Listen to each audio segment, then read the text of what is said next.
अच्छा सुनो, सब्सक्राइब करते वक्त ना घंटी बजा देना ताकि जब मैं ऑनलाइन आऊँ तो तुम्हारे फोन की भी तो दोस्तों आज हम इस वीडियो में डिस्कस करेंगे लघु त्रीय प्रश्नों को। तो आपको बता दें, अगर आप लोग फर्स्ट सेमेस्टर का एग्जाम देने जा रहे हैं गणित का, तो ये वीडियो आपके लिए गेम चेंजर होने वाली। जी हाँ दोस्तों, आपको बता दें पेपर में 25 में से 14 नंबर के क्वेश्चंस लघु त्रि के आते हैं और बहुत से प्रश्न इसी से दोस्तों आपके अति लघु त्रि में भी बन सकते हैं और 5 क्वेश्चन बहुविकल्पी में भी बन सकते हैं, 6 नंबर अति लघु त्रि के भी। ठीक है, तो वीडियो को शुरू से लेकर आपको अंत तक देखना है। सबसे पहले उन प्रश्नों को रखा जाएगा जो प्रीवियस ईयर क्वेश्चंस के होंगे। पहला प्रश्न देखिए, टेलीविजन के विभिन्न ब्रांडों को क्रय करने वाले ग्राहक की संख्या निम्नवत दी गई है। आंकड़ों को पाई ग्राफ द्वारा प्रदर्शित करना है। ठीक है, brand A B C D E, संख्या दोस्तों 40 20 15 15 10। बहुत ही अच्छा प्रश्न है। देखिए ऐसे क्वेश्चंस आपको पेपर में मिलेंगे, तो प्रैक्टिस आज से शुरू करते हैं। तो सबसे पहले दोस्तों इसमें हम क्या करना है, टीवी क्रय करने वाले ग्राहकों के लिए त्रिज्यखंड के केंद्रीय कोण कितने होंगे दोस्तों, इसको देखेंगे। तो सबसे पहले लिखेंगे ग्राहकों की संख्या। ठीक है, ग्राहकों की संख्या, ठीक है, इनटू में दोस्तों हो जाएगा हमारा 360 अंश अपॉन कुल ग्राहक। कुल ग्राहक, अब कुल ग्राहक दोस्तों कितने हो जाएंगे, जरा जोड़ेंगे, 40 20 60, 60 और 15 जोड़ेंगे दोस्तों कितना हो जाएगा, 75, 75 में 15 जोड़ेंगे 90, 90 में 10 जोड़ेंगे 100 हो जाएगा। ठीक है, तो सबसे पहले दोस्तों अगर हम ब्रांड ए के लिए निकालेंगे, ब्रांड ए के टीवी के लिए त्रिज्यखंड का जो केंद्रीय कोण होगा ए के लिए, वो हो जाएगा 40 गुणे 360 अपान दोस्तों कुल ग्राहक कितने हो गए 100। एक दो जीरो ना, एक दो जीरो कट गया, 36 गुणे 4 करेंगे आ जाएगा 144 अंक। ठीक है, अगर दोस्त यहाँ ब्रांड बी के लिए निकालेंगे तो क्या हो जाएगा, बी की जगह 20 रखेंगे यहाँ पर पहले, गुणे 360 हो जाएगा, अपान में दोस्तों 100 हो जाएगा। दो जीरो से दो जीरो कटा, 36 दूनी 72। ठीक है, 80 के लिए दोस्तों निकालना होगा तो 15 गुणे 360 अपान दोस्तों 100। एक जीरो से जीरो कट गया, 5 3 15, 5 दूनी 10, 2 से भाग करेंगे 18, 18 3 54। ठीक है, ये 54 आ गया। और अगर हम डी के लिए निकालेंगे दोस्तों तो ये भी कितना आ जाएगा, यहाँ पर भी देखिए 15 दिया गया है, तो ये भी हमारा 54 ही आ जाएगा सॉल्व करने पर। उसके बाद ई के लिए निकालना रहेगा, ई बराबर क्या आ जाएगा, 10 गुणे 360 अपॉन में 100, दो जीरो से कट गया, बचा 36। ठीक है, ये आ गया। अब दोस्तों हम पाई ग्राफ द्वारा इसको प्रदर्शित करना है, तो कैसे करेंगे देखते हैं। ठीक है, एक ये दोस्तों हमारा कोड बन गया। अब इसमें हम प्रदर्शित कर सकते हैं। देखिए अब ए का मान 144 है, फिर बी का मान दोस्तों हमारा 72 है, फिर देखिए 54 54, देखिए हमारा 144 ये हो गया, फिर 72 भी हमने दोस्तों यहाँ निकाला था, 54 54 लास्ट में 36। ये दोस्तों हमने प्रदर्शित कर दिया, बस यही करना था। आप यहाँ पर लिख भी देंगे, यहाँ पर ए का मान बी था, सी डी ई। ठीक है, यही था। आंकड़ों को पाई ग्राफ द्वारा हमने प्रदर्शित कर दिया। चलिए अगला प्रश्न देखते हैं। तो देखिए ऐसे क्वेश्चन आपको पेपर में दो दो नंबर देते हैं, बहुत ही आसान प्रश्न रहता है, कैलकुलेशन कुछ टफ नहीं रहेगा। हाँ, समय को मैनेज करना पड़ेगा। देखिए सबसे इंपॉर्टेंट होता है वीडियो में टाइम मैनेजमेंट। आपको बता दें, आपको 1 घंटे में टोटल 18 प्रश्न करने रहेंगे, जिसमें 5 क्वेश्चन फिर से बता रहे बहुविकल्पी के, 6 अति लघुत्तरी के और 7 क्वेश्चन लघुत्तरी के, मतलब 14 नंबर आपको लघुत्तरी से मिलेगा। ठीक है, तो इंपॉर्टेंट बात यहाँ टाइम मैनेजमेंट की होती है, नहीं तो फिर वही गलती आप लोग करते हैं। अगला क्वेश्चन, एक व्यक्ति अपनी आय का 1/4 भाग व्यक्तिगत खर्च में, 1/2 भाग घरेलू खर्च में तथा 1/5 भाग बच्चों की शिक्षा पर व्यय करता है, तो उसके पास कितना पैसा भाग या बच रहा है, ये आपको बताना है। ठीक है, तो सबसे पहले दोस्तों मान लेते हैं व्यक्ति की जो आय है, माना ऐसे क्वेश्चन में क्या करेंगे, माना जो व्यक्ति है उसकी आय है कितने रुपए, 100 रुपए है। ठीक है, 100 रुपए। व्यक्तिगत खर्च दोस्तों कितना करता है, देखिए यहाँ पर लिखा 1/4 भाग। ठीक है, तो जो वो व्यक्तिगत कर रहा है, व्यक्तिगत कितना कर रहा है, 1/4। 1/4 का मतलब दोस्तों कितना हो गया, यहाँ पर हमने माना था व्यक्ति की जो आय टोटल है 100 रुपए है ना, तो इसको हम 100 में 4 से भाग करेंगे तो कितना आ जाएगा, 25 रुपए। उसके बाद 1/2 भाग घरेलू खर्च में, 1/2 भाग मतलब 100/2, कितना आ जाएगा दोस्तों? 50 रुपए। ठीक, 1/5 भाग बच्चों की शिक्षा पर, 1/5 मतलब 100/5 भाग करेंगे 5 दूनी 10, 0, 20 रुपए शिक्षा पर। उसके बाद कितना भाग बच रहा है देखिए दोस्तों जरा, 25 और 50 जोड़ेंगे 75, 75 में 20 जोड़ेंगे 95। कुल खर्च दोस्तों अगर हम निकालेंगे यहाँ से, कुल खर्च निकालेंगे तो कितना आ जाएगा बताइए? 25 प्लस 50 प्लस 25, 20, ये लास्ट में 20 था ना, आएगा 95। अब शेष दोस्तों कितना बच रहा है? शेष हमारा टोटल 100 माने थे, 100 में से 95 घटा देंगे, कितना आ जाएगा? 5 आ जाएगा। ठीक है, तो ये दोस्तों जो हमारा शेष बच रहा है ना, परसेंट में बच रहा है, 5% उसके पास बच रहा है, तो इसको परसेंट का चिन्ह हटाएंगे, 100 से भाग कर देंगे तो कितना आ जाएगा? 5 एकम 5, 5 दूनी 10, 0। तो उसके बाद दोस्तों 1/20 भाग बचेगा, कितना बचेगा? 1/20। ये हमारा आंसर हो जाएगा। ठीक है, तो चलिए अगले प्रश्न में बढ़ते हैं। क्वेश्चन था 121 भागे 16 माइनस ये सब दिया गया, इसको हमें सरल करना है। आप लोग को क्वेश्चन कठिन लग सकता है लेकिन करना इसको हमें सरल है। तो कैसे होगा बताइए? सबसे पहले दोस्तों हम क्या करेंगे, जो ये ब्रैकेट है ना, ये छोटा वाला, इसको सॉल्व करेंगे। ब्रैकेट के अंदर का बॉडमॉस रूल याद है ना, बी से ब्रैकेट होता है, 9 में से 6 गया 3 बचेगा, 3 गुणे 3, ठीक है, ये माइनस का 14, ठीक, फिर 16 माइनस का, फिर भाग का चिन्ह लास्ट में 121। अब 3 त्रिक का 9, 14 में से 9 क्या बचेगा? 5, 16 माइनस 5, 121 भागे ये 16 में से 5 गया 11, मतलब 121 भागे 11 बचेगा, या 121/11 कर देंगे तो कितना आ जाएगा? 11 कम 11, 11 कम 11, आंसर आ जाएगा 11। अगला प्रश्न देखिए, एक समबाहु त्रिभुज का परिमाप 12 सेंटीमीटर, इसका क्षेत्रफल ज्ञात करिए। समबाहु त्रिभुज है दोस्तों, परिमाप दिया गया 12 सेंटीमीटर। ठीक है, तो समबाहु त्रिभुज का जो परिमाप का फार्मूला होता है, परिमाप बराबर होता है 3 इंटू ए। परिमाप 12 दिया गया बराबर 3 इंटू ए, या ए का मान निकाल लेंगे 12/3, आ जाएगा 4 सेंटीमीटर। ठीक है, भुजा पता चल गई। तो समबाहु त्रिभुज का जो क्षेत्रफल का फार्मूला होता है, अब ये क्या होता है बताइए? क्षेत्रफल का फार्मूला होता है √3/4 इंटू भुजा का स्क्वायर। ठीक है, ये होता है, तो √3/4 भुजा की जगह दोस्तों 4 का स्क्वायर कर देंगे, तो आ जाएगा √3/4, 4 गुणे 4, एक 4 से 4 कट गया तो आंसर आ जाएगा 4√3 सेंटीमीटर स्क्वायर। ठीक है, ये आंसर होगा। अगला क्वेश्चन देखेंगे, यदि x बराबर 1/2 हो तो 3x into 4x minus 5 plus 3 का मान ज्ञात कीजिए।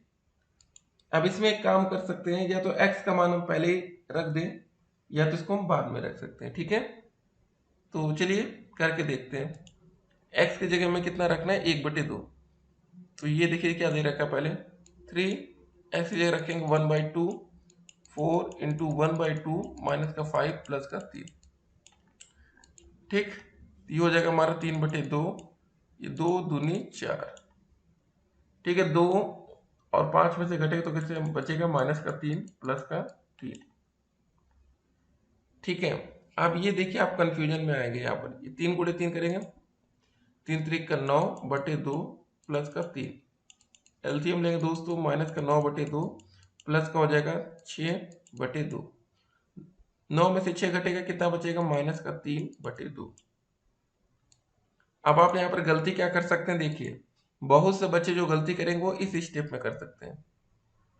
क्या करेंगे? प्लस का 3 दिख रहा है, माइनस का 3 दिख रहा है, लेकिन ये दोस्तों हमारा ये मल्टीप्लाई में इतना है। ठीक है, पहले गुणा होगा उसके बाद जोड़ा जाएगा, ये नहीं गलती आप कर दें कि +3 -3 को घटा लें, सब खत्म कर दें। ठीक है, ये आपको थोड़ा सा ध्यान देना था। अगला प्रश्न क्या है, 8 मीटर लंबाई तथा 2 मीटर चौड़ाई वाले आयत का क्षेत्रफल वर्ग के क्षेत्रफल के बराबर है, वर्ग का परिमाप ज्ञात करना है। ठीक है, बहुत ही अच्छा प्रश्न ये भी है। 8 मीटर लंबाई है और 2 मीटर चौड़ाई वाले आयत का क्षेत्रफल। आयत का जो क्षेत्रफल का फार्मूला होता है वो क्या होता है बताइए। आयत का क्षेत्रफल पहले निकाल लेते हैं। आयत का क्षेत्रफल लंबाई गुणे चौड़ाई, 8 गुणे 2 कर देंगे, आ जाएगा 16 मीटर स्क्वायर। ठीक है। और प्रश्न में दिया गया है कि जो हमारा आयत का क्षेत्रफल है वर्ग के क्षेत्रफल के बराबर है। मतलब आयत का क्षेत्रफल बराबर दिया गया है वर्ग का क्षेत्रफल। ठीक है। आयत का क्षेत्रफल 16 है, वर्ग का क्षेत्रफल का फार्मूला होता है भुजा का स्क्वायर या ए का स्क्वायर होता है, या ए का मान दोस्तों आ जाएगा √16 बराबर 4 मीटर। ठीक है। यहाँ पर हमारी दोस्तों एक भुजा में मिल गई वर्ग की। अगर वर्ग की भुजा मिल चुकी है तो वर्ग का जो परिमाप का फार्मूला होता है इसको भी याद रखिए क्या होता है। परिमाप का फार्मूला होता है 4 इंटू ए, तो 4 गुणे 4 कर देंगे दोस्तों, हो जाएगा 16 मीटर। अगले प्रश्न में पहुंचते हम लोग। अब इसको करना क्या है, हमें सरल करना है। 12/30 भागे 3/5 प्लस 8/10। पहले दोस्तों जो भाग का चिन्ह है इसको हम सॉल्व करेंगे, उसके बाद जोड़ना या घटाना। 12/30 लिखा है दोस्तों, जब ये मल्टीप्लाई में चिन्ह बदलता तो ये संख्या पलट जाती है। 3/5 जगह हो जाएगी 5/3 प्लस का 8/10। इसको सॉल्व करते हैं। 5 एकम 5, 5 छंग 30, 3 एकम 3, 3 चौके 12, फिर 2 3 6, 2 दूनी 4, तो माइनस का 2/3 प्लस का 8/10। एलसीएम ले लेंगे दोस्तों, हो जाएगा 30 हमारा, 10 दूनी 20 यहाँ हो जाएगा, 10 3 30, 8 3 24, तो 24 में से 20 घटेगा, 4/30 बचेगा, 2 दूनी 4 15, मतलब 2/15। ठीक। तो ऐसे इस क्वेश्चन को हमें करना था। तो यहाँ पर गलती मत करिएगा, प्लस का 2/15 बच रहा है। ठीक है ना, इसको ध्यान देंगे, नहीं तो बहुत से बच्चे गलती कर जाते हैं। तो ऐसे ही आसान आसान से क्वेश्चंस में बच्चे गलती करते हैं। अगला प्रश्न है -4/6। अब दोस्तों देखिए, जब भाग का चिन्ह बदलता है तो क्या होता है, संख्या पलटती है। 10/-8 हो जाएगा, प्लस का 16/30 है। ठीक है। अब देखिए दोस्तों, जो गुणा है ना, तो ये जो भाग, ये माइनस का चिन्ह है, ये कट जाएगा। अगर एक तरफ माइनस होता तो कोई दिक्कत नहीं थी, लेकिन अब दोनों तरफ माइनस है तो मल्टीप्लाई में माइनस माइनस क्या हो जाता है, प्लस हो जाता है।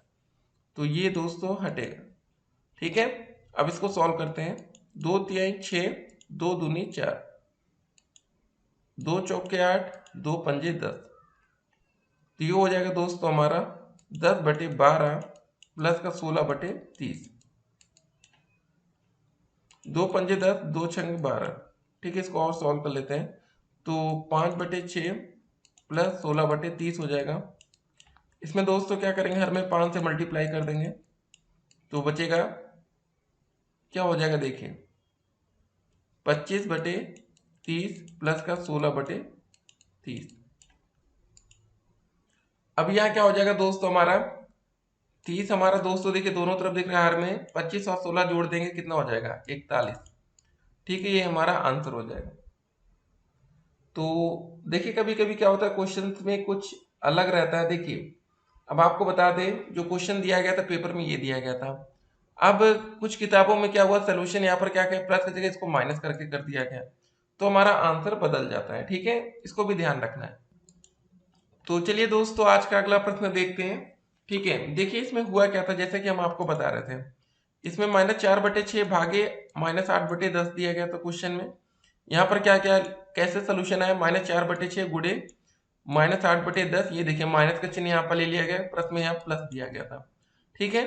तो कभी कभी दोस्तों आपको अलग आंसर देखने को, यहाँ पर जीरो आंसर देखने को मिल जाएगा, तो आप लोग कंफ्यूजन में नहीं जाएंगे। किताबों में काफी बार गलती भी रहती है, तो उससे थोड़ा बचना है आपको। ठीक है, बाकी पेपर में आप अच्छे से स्कोर करेंगे। चलिए आज का अगला प्रश्न देखते हैं। सीमेंट की बोरी की कीमत 300 रुपए से बढ़कर 375 हो जाती है, तो कीमत को कितने प्रतिशत की वृद्धि कर दी गई, आपको यह बताना है। तो एक बोरी सीमेंट की दोस्तों जो कीमत में वृद्धि हुई है, कितना हुआ बताइए। 300 से बढ़कर 375 होगा, तो 375 में से हम 300 घटा लेंगे, कितना घटा लेंगे, 300, तो घटाने पर आएगा 75 रुपये। ठीक है। अब परसेंटेज वृद्धि निकालना है, तो दोस्तों कैसे आएगा बताइए।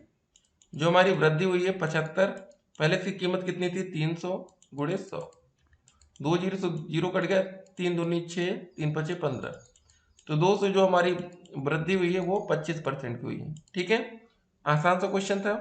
अगले प्रश्न में बढ़ते हैं। ठीक है, 0.4 ये दोस्तों दिया गया है, इसको हमें सरल करना है। अब सबसे इंपॉर्टेंट बात ये होती है कि हम सॉल्व शुरुआत कहाँ से करेंगे। ये दो ब्रैकेट आपको दिख रहे हैं छोटे वाले की, ये और एक ये, इसके अंदर का पहले हम सॉल्व करते हैं। 2 में से घटाएंगे 0.9, 0.9 इसको घटाइए। 10 में से 9 गया 1 दशमलव, यहाँ पर कितना बचेगा दोस्तों, 2 में से बचेगा 1 बचेगा ना, तो आ जाएगा 1.10। इसके बाद 0.004 में से घटाना कितना है, 0.004, ये मान लेते हैं। 10 में से 4 गया 6, 3 4 की जगह यहाँ 3 बचेगा, 0.36 यहाँ बचेगा ना, तो इसको अलग से भी आप लिख सकते हैं पहले। ठीक है, थोड़ा सा स्मार्टनेस दिखाना, तो यहाँ हो जाएगा 0.4 माइनस घटाने पर आया था ये 0.036, प्लस में दोस्तों ये घटाने पर आया था 1.10। देखिए इंपॉर्टेंट बात ये होती है दोस्तों कि आपका आंसर सही आना चाहिए। ठीक है, और यहाँ देखिए सबसे आगे प्रश्न में 4 माइनस में दिया था ना, 4 ये बड़े ब्रैकेट, ठीक है ऐसे दिया गया। अब क्या करेंगे दोस्तों, ये जो छोटा है इसको हम सॉल्व कर लेते हैं। यहाँ पर प्लस का चिन्ह लगा लीजिए अलग से। यहाँ क्या घटाना है, 0.4 में से घटाना क्या है बताइए, 0.036 ये घटाना है। 10 में से 6 गया 4 बचेगा, 9 में से 6 गया 9 में से 3 गया 6 बचेगा, यहाँ 3 आ जाएगा दशमलव, हो जाएगा दोस्तों 4 माइनस 0.364 प्लस का दोस्तों 1.10। अब इसको सॉल्व करते हैं। 0.03, एक सेकेंड, क्या बच रहा है दोस्तों, 0.364 जोड़ना क्या है 1.10, 1.10, ये हो जाएगा 4 6 3 1 4.1, 1.464। ठीक है, घटाना किस में से है, 4 में से। अब इसको घटा लेंगे, हमारा फाइनल आंसर आ जाएगा। अब 4 ऐसे कुछ नहीं है तो दशमलव मान लेते हैं, 1.464 इसको घटाते हैं। 10 में से 4 गया 6, 9 में से 6 गया 3, 9 यहाँ बचेगा दशमलव। ठीक है, बताइए यहाँ पर कितना बचा। एक सेकंड दोस्तों, पहले देखिए हमने यहाँ पर एक छोटी सी गलती कर दी। यहाँ पर देखिए 9 में से 4 गया बचेगा 5, यहाँ बचा दोस्तों 3 में से 1 गया बचेगा 2, 2.536।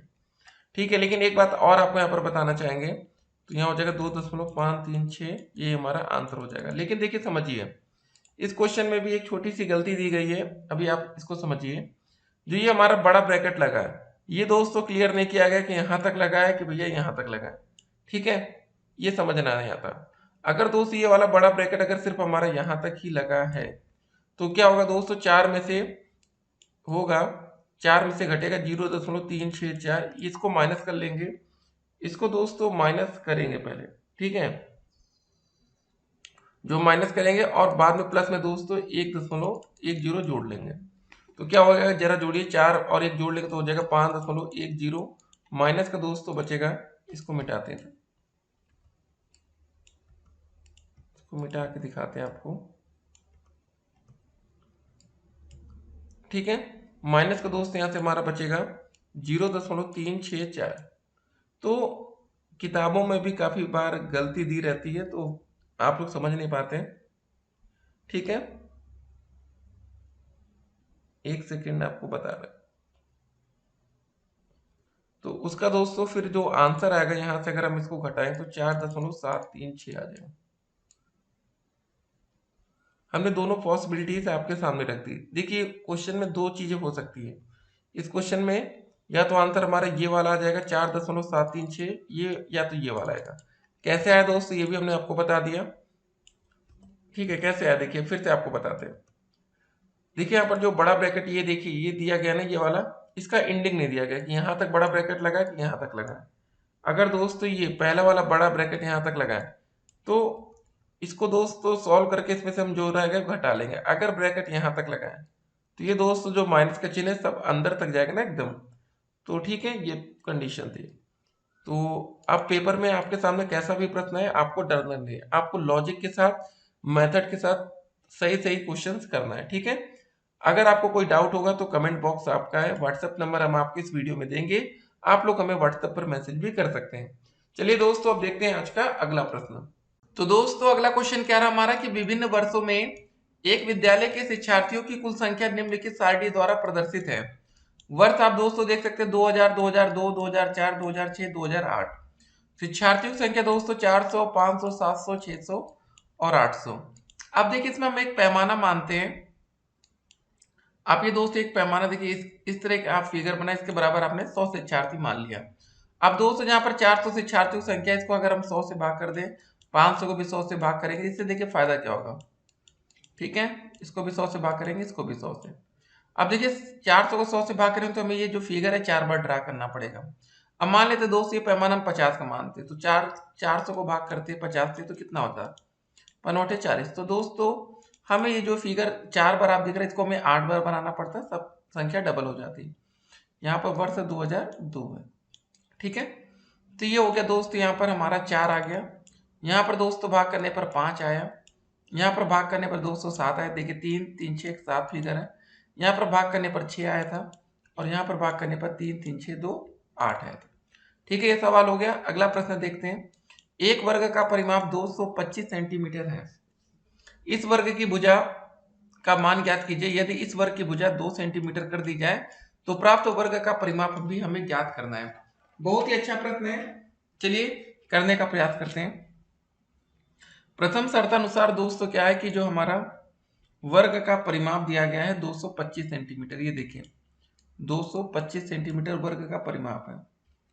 तो वर्ग का परिमाप का जो फार्मूला होता है 4a होता है। ठीक है, 4 गुणे भुजा।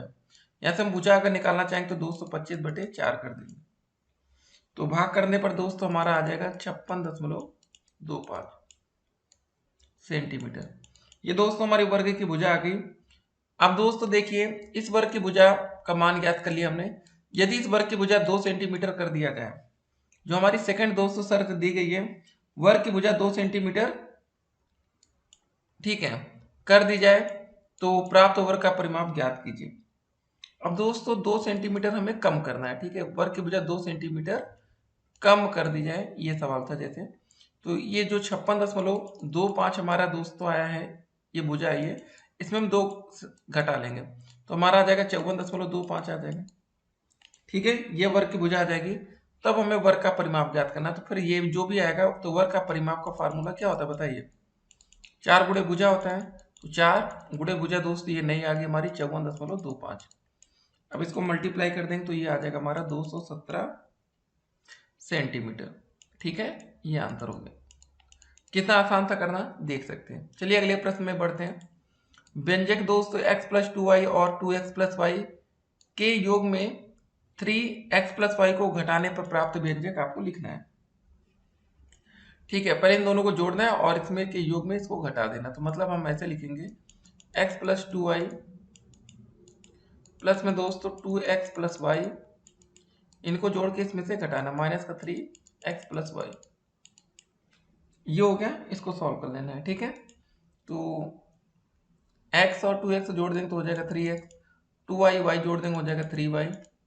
अब दोस्तों ब्रैकेट खुलेगा, 3x हो जाएगा -3y हो जाएगा। सब देखिए गया कट पिट, बचा कितना लास्ट में 0। ठीक है, आज के अगले प्रश्न में बढ़ते हैं। अब देखिए यहाँ पर रेखा, रेखाखंड तथा किरण में अंतर आपको स्पष्ट करना है। 2021 का पूछा गया प्रश्न है। ठीक है, तो रेखा किसी एक ऐसी लकीर जो दोनों दिशाओं में बढ़ती ही जाए और इसका कभी अंत ना हो, उसे हम रेखा कहते हैं, और इसका कोई अंत बिंदु भी नहीं होता है। रेखाखंड यह दोस्तों एक रेखा का छोटा सा टुकड़ा होता है जिसे रेखाखंड कहते हैं। इसके 2 अंत बिंदु होते हैं। यहाँ पर देखिए 2 अंत बिंदु है। एक किरण का आरंभ एक बिंदु से होता है, लेकिन इसका कोई अंत बिंदु नहीं होता। यहाँ से दोस्तों किरण का आरंभ हो गया, लेकिन कहाँ तक जा रही भगवान जाने। ठीक है, मतलब ये देखिए जो लिखा है इसको परिभाषा याद कर लीजिए, पूछा गया प्रश्न है। अगला प्रश्न देखिए क्या आता है पेपर में आपके, इसको देखते हैं कि किसी गांव में पुरुषों की संख्या दोस्तों ये दी गई है, महिलाओं की संख्या ये दी गई है। बताइए पुरुषों की संख्या महिलाओं की संख्या से कितनी अधिक है। अब मान लेते दोस्तों किसी गांव में पुरुषों की संख्या 10 दी गई होती, महिलाओं की संख्या 6 दी गई होती, तो बताइए कितनी अधिक है। तो अब 10 में से 6 घटाते बोलते 4 अधिक है। अब दोस्तों यहाँ पर ऐसे ही दिया गया, इसलिए थोड़ा सा देखिए समझने में बच्चे डर जाते हैं कि यार ये 6xy कैसे क्या क्या दिया गया है। तो यहाँ पर दिया गया 6xy प्लस का 5y² माइनस का 8z। ये दोस्तों पुरुषों की संख्या, इसमें से ये महिलाओं की संख्या घटा लेंगे, माइनस का यहाँ लिखेंगे 2x प्लस का xy माइनस का 2y²। ठीक है, तो ये हो जाएगा 6xy प्लस का 5y² माइनस का 8z। ये ब्रैकेट खुलेगा तो माइनस का 2x हो जाएगा, माइनस का xy हो जाएगा, प्लस का हो जाएगा 2y²। सॉल्व कर लेते हैं दोस्तों, y² को पहले करते हैं, हो जाएगा 7y²। ये हो देखिए 6xy में से 1xy घटेगा तो बचेगा 5xy। ठीक है, उसके बाद माइनस का 2x माइनस का 8z। ठीक है, ये बचा तो हो गया, आसान सा क्वेश्चन था, यही आंसर कर देंगे। ठीक है, एक बात और है दोस्तों, एक सेकेंड, यहां पर ये पूछा गया था बताइए पुरुषों की संख्या महिलाओं की संख्या से कितनी अधिक है। तो दोस्तों एक काम और करना है हमें इस क्वेश्चन में, इसी में हम x बराबर 1, y बराबर 2 और z बराबर 3 रखेंगे। तो क्या हो जाएगा दोस्तों, 7 y की जगह दोस्तों 2 का स्क्वायर हो जाएगा, प्लस का दोस्तों 5 x की जगह 1 y की जगह 2 माइनस का 2 इंटू 1 8 इंटू 3 z की जगह 3। सॉल्व करिए, 2 दूनी 4 7 चौके 28 प्लस का ये हो जाएगा 5 दूनी 10 माइनस का 2 माइनस का 24। 28 का दोस्तों होता है 38 माइनस का 26 हो जाएगा, घटाने पर मिलेगा 12। पुरुषों की दोस्तों अधिक 12 संख्या है। ठीक है, ये हमारा आंसर होगा। x y और z बराबर 1 2 3 यहाँ पर हमने रख लिया है। इसको हम मिटाते हैं और आगे बढ़ेंगे अगले प्रश्न की तरफ। अब देखिए दोस्तों अगला क्वेश्चन है, निम्नांकित संख्याओं को शब्दों में लिखना है। 7019 है, तो ये देखिए दोस्तों 7019 लिखा है, 23013 तो 23013, 69,379 69,379 लिखा है। उसके बाद दोस्तों 8,93,059 ये दोस्तों लिखा, बस यही था, खाली शब्दों में लिखना था। निम्नांकित संख्याओं को अंकों में लिखिए। तो देखिए हर तरह के प्रश्न आपको पेपर में देखने को मिलते हैं, ठीक है ना। अब निम्नांकित संख्याओं को अंकों में लिखने का मतलब दोस्तों 10 जैसे लिखा है, तो 10 में अंक क्या क्या है, 10 में जो अंक है क्या क्या है बताइए, 1 है 0 है। अब दोस्तों 11 में जो अंक है बताइए क्या क्या है, 1 1। 18 में दोस्तों क्या क्या अंक है बताइए, 1 और 8। अब दोस्तों 0 में जो अंक है बताइए क्या होगा, वो 0 हो जाएगा। 3 में अंक है जो, वो क्या हो जाएगा, 3 हो जाएगा। बस अगला क्वेश्चन देखेंगे, 1 2 3 से बनने वाली 3 अंकों की सभी संख्या लिखिए जबकि अंकों की पुनरावृत्ति नहीं होनी चाहिए, कोई भी अंक रिपीट नहीं होना चाहिए। 1 2 और 3 से दोस्तों 1 2 3 से सबसे पहले 123 बनेगा हमारा, ठीक है। फिर इसको 132 कर सकते हैं, ये हो गया। फिर दोस्तों 213 बनेगा हमारा, 213। फिर दोस्तों 231, फिर 312, फिर 321। ये दोस्तों टोटल संख्या बनेंगे। अगला क्वेश्चन क्या आता है, 035 से बनने वाली 3 अंकों की सभी संख्या लिखिए जबकि अंकों की पुनरावृत्ति यहाँ पर भी नहीं होना चाहिए, कोई भी अंक रिपीट नहीं होना चाहिए। 035 है तो सबसे पहले 305 कर देंगे, उसके बाद 350 कर देंगे, फिर 503, फिर 530, ये हो गया। अब 0 आगे रखने का कोई मतलब तो है नहीं ना। अगला क्वेश्चन दोस्तों देखते हैं, नीचे लिखे वाक्यों में आई हुई संख्याओं को शब्दों में लिखिए। एक रिपोर्ट के अनुसार 1 ग्राम मानव मल में 100 विषाणु अंडे, 1000 जीवाणु कोष, 10 लाख बैक्टीरिया जीवाणु तथा दोस्तों ये सब लिखा है।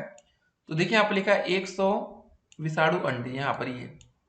उसके बाद दोस्त यहाँ पर लिखा है 1000 जीवाणु कोष। उसके बाद दोस्त ये लिखा है 10 लाख बैक्टीरिया। उसके बाद दोस्तों लिखा है 1 करोड़ वायरस। ये देखिए यहाँ पर शब्दों में लिखा गया। अगला क्वेश्चन आता है 4 2 3 1 में प्रत्येक अंक का स्थानीय मान आपको ज्ञात करना है, ठीक है। तो क्या लिखा है, 4 2 3 1। 1 का 2 से स्थानीय मान निकालेंगे तो क्या आ जाएगा, 1 आ जाएगा। 3 का स्थानीय मान निकालेंगे तो दोस्तों 3 गुणे 10 हो जाएगा। 2 का स्थानीय मान निकालेंगे तो 2 गुणे 100 हो जाएगा। 4 का निकालेंगे तो 4 गुणे 1000 हो जाएगा। तो ये हो जाएगा दोस्तों 30, ये हो जाएगा हमारा 200, ये हो जाएगा हमारा 4000। कैसे निकालते हैं, आसान तरीका हमने आपको बताया था। 4 2 3 1 लिखा, 1 का 1 हो जाएगा, 3 में 203 लिखिए, कितनी संख्या बच रही, 0 लगा दीजिए। 2 का निकाले 202 लिख लीजिए, कितनी संख्या लास्ट में बच रही, 2 0 आ जाएगा। 4 लिखिए पहले, कितनी संख्या लास्ट में बच रही, 3, 1 2 3 0 हो गया। ठीक है, अगला क्वेश्चन आता है 5 बार 2 में प्रत्येक 2 के स्थानीय मानों का योगफल ज्ञात करिए। अब देखिए इसको लिखेंगे कैसे, पहले एक सेकंड, सही से लिखना भी जरूरी है। 2 2 2 2 2, इस 2 को लिखिए ऐसे, इस 2 में 202 फिर 0। अब ये 202 इसका निकालेंगे स्थानीय मान 2, कितनी संख्या लास्ट में बच रही है, 2 0 आ जाएगा। फिर इसका 200 निकालना, 2 लिखिए, कितनी संख्या बच रही है, 1 2 3। उसके बाद दोस्तों इस 2 का 1 2 3 4, सभी को दोस्तों जोड़ लेंगे। सभी स्थानीय मानों को क्या जोड़ना है ना, सबसे बड़ी संख्या ये है ना, 2 के बाद 4 0, फिर दोस्तों 2 के बाद 3 0, फिर दोस्तों 2 के बाद 2 0, फिर 2 के बाद 0, फिर 2, सबको जोड़ लेंगे। ठीक है, तो बहुत ही अच्छा प्रश्न है, तो जोड़ने पर भी हमारा आ जाएगा 2 2 2 2 2। ठीक है, अगला प्रश्न देखते हैं। निम्नलिखित संख्याओं के संख्यांकों में व्यक्त कीजिए। 427, तो क्या लिखेंगे दोस्तों, 4 2 7, 3501, 3501 ये हो गया। उसके बाद 115 115, 79,000, ठीक है 29, 79029। चलिए अगले प्रश्न में बढ़ते हैं। 5 अंकों की बड़ी से बड़ी तथा छोटी से छोटी संख्या लिखिए। बड़ी से बड़ी 5 अंकों की लिखना है तो 5 बार 9 लिख दीजिए, और छोटी से छोटी संख्या लिखना है तो 1 लिखिए, 1 2 3 4 बार 0 लिख दीजिए। तो देखिए कितने आसान आसान से क्वेश्चन आपको पेपर में मिलते हैं, और यहाँ इंपॉर्टेंट बात यही है कि आपकी तैयारी कितनी है। ठीक है ना। अब देखिए अगला क्वेश्चन आता है कि रोमन लिपि में निम्नलिखित संख्याओं को किस प्रकार लिखा जाता है, आपको बताना है। 1 2 3 4 7 10 तक, फिर 20 30 40 50 60 70 80 90 100 500 1000। 1 को दोस्तों सिंगल आई, 2 को डबल आई, 3 को दोस्तों देखिए कैसे लिखते हैं, 4 को देखिए याद कर लीजिए, 5 को 6 को ऐसे लिखते हैं, 7 को 8 को 9 को 10 को एक्स मानते हैं, 20 को डबल एक्स, 30 को ट्रिपल एक्स, 40 को दोस्तों 3 बार एक्स, फिर एल। एल का मतलब दोस्तों होता है हमारा यहाँ 50। अब इसमें 50 में से 10 घटा रहे तो 40 आ रहा है। ठीक है, 60 में दोस्तों एल और एक्स लिखते हैं। ठीक है, देखिए जो ये एक्स पहले आ रहा है इसमें मतलब घट रहा है, एल के बाद में एक्स आ रहा है इसमें जुड़ रहा है। 70 दोस्तों L double x, 80 L triple x, फिर 90 में एक्स सी। ठीक है, मतलब दोस्तों सी का मतलब होता है हमारा 100, इसको भी जरा ध्यान रखेंगे। देखिए कुछ बातें याद रखिए, जैसे 10 को दोस्तों हम एक्स लिखते हैं, 50 को एल लिखते हैं, 100 को सी लिखते हैं, 500 को डी लिखते हैं, और 1000 को एम लिखते हैं। ठीक है, और 1 को दोस्तों आपको पता है आई, 5 को वी। कुछ बातें आप लोग ध्यान रखेंगे तो बेहतर होगा। चलिए अगले प्रश्न में हम लोग आगे बढ़ते हैं। 6705 से 4 अंकों की सबसे बड़ी एवं सबसे छोटी संख्या आपको लिखनी है। सबसे बड़ी संख्या दोस्तों, सबसे बड़ी संख्या आपकी शुरुआत होगी 7 से, 7650, ये सबसे बड़ी संख्या होगी। अगर सबसे छोटी संख्या की बात आएगी तो सबसे छोटी संख्या पर क्या 5 है, 067। ठीक है, ये हो गई। अगला क्वेश्चन आता है कि 5231 में प्रत्येक अंक का स्थानीय मान आपको ज्ञात करना है। ठीक है, 5 2 3 1, 1 का दोस्त 1 आ जाएगा, 3 का निकालेंगे 3, फिर 0 लिख देंगे, 2 का दोस्त निकालेंगे 2 डबल 0 हो जाएगा, 5 का निकालेंगे तो 5 लिख के 1 2 3 0। ठीक है, ये क्वेश्चन हो गया। अगला क्वेश्चन देखते हैं कि 636 में दोनों 6 के स्थानीय मान ज्ञात कीजिए। 6 लिखा है, 3 लिखा है, 6 लिखा है, पहले 6 का निकालेंगे 6 आ जाएगा, इस 6 का निकालेंगे कितनी संख्या बच रही है लास्ट में, 2 संख्या बच रही है, ये हो गया। अगला प्रश्न देखते हैं, 3 3 3 4 में 3 के विभिन्न स्थानीय मानों का योगफल ज्ञात करना है। बहुत ही अच्छा प्रश्न है। 1 2 3 4 है। ठीक है, पहला 3 का 2 स्थानीय मान आ जाएगा, 30 आ जाएगा, दूसरे 3 का 300 आ जाएगा, तीसरे 3 का 1 2 3 0। अब इसको दोस्तों ऐड कर लेंगे तो हम लोग क्या आ जाएगा, पहले 0 ही आएगा, फिर 3 आएगा, ठीक है, फिर 3 आ जाएगा, फिर लास्ट में 3 आ जाएगा, 333 0। अगले क्वेश्चन में आगे हम लोग बढ़ते हैं, इसको मिटाते हैं पहले यहां से, कि क्वेश्चन क्या रहा हमारा अगला, कि 545 में प्रयुक्त 5 तथा द्वितीय 5 के स्थानीय मानों में अंतर ज्ञात करना है। बहुत ही अच्छा प्रश्न है। 5 4 5, प्रथम 5 तथा द्वितीय 5 के स्थानीय मानों में अंतर। पहले 5 के स्थानीय मान दोस्तों 5, दूसरे 5 का हो जाएगा 500, ठीक है। तो इसमें क्या हो जाएगा, 500 में से 5 घटा लेंगे, स्थानीय मानों का अंतर 495 आ जाएगा, ठीक है। तो ऐसे ही देखिए आसान आसान क्वेश्चन भी आपको पेपर में मिलते हैं, बाकी आपकी किस्मत पर सब कुछ डिपेंड करेगा। तो दोस्तों चलिए देखते हैं आज का अगला प्रश्न। निम्नलिखित को रोमन संख्याओं में हम किस प्रकार लिखेंगे। अब जैसे दोस्तों 69 आ गया, 69 को हम क्या लिख सकते हैं बताइए। इसको हम ऐसे लिख सकते हैं ना, 60 + 9, ठीक है। अब दोस्तों 60 को हम क्या लिख सकते हैं, इसको ऐसे लिख सकते हैं 50 प्लस का 10, ठीक है, प्लस का हमारा 9। तो 50 को दोस्तों हम क्या लिख सकते हैं L, 10 को लिखते हैं X, तो LX हो गया। प्लस का दोस्तों 9 को क्या लिखते हैं IX, ऐसे लिखते हैं ना, जो हो गया। तो बस अगर हम 69 को लिखना है तो LX IX, ठीक है, ये हो गया हमारा 69। अगला क्वेश्चन हो सकता है 98 को आप किस प्रकार लिखेंगे। अब देखिए दोस्तों 98 को हम कैसे लिख सकते हैं, 90 + 8 भी लिख सकते हैं, ठीक है, ऐसे लिख सकते हैं ना। या दोस्त इसको हम ऐसे कर सकते हैं 100 माइनस का 10, 90 को प्लस का हमारा 8। 100 माइनस 10 मतलब क्या हो गया दोस्तों, C का मतलब होता है 100 और X पहले लिख लिए, तो ये हो गया हमारा 90, ठीक है। तो हमारा ऐसे आ गया 90 आ गया। और 8 को दोस्तों हम क्या लिखते हैं बताइए, VII, 3 बार ना, ये हो गया दोस्तों 98। अगला प्रश्न आता है, देखिए निम्नलिखित का गुणनफल ज्ञात कीजिए। कोई डाउट होगा तो कमेंट करेंगे, व्हाट्सएप पर मैसेज करना है, ठीक है। ये नहीं कि कुछ नहीं करेंगे और आपका डाउट खत्म ना हो। गुणनफल 25 चौके 100, 20 गुणे 0 0 हो जाएगा, 32 गुणे 100 32, 2 बार 0।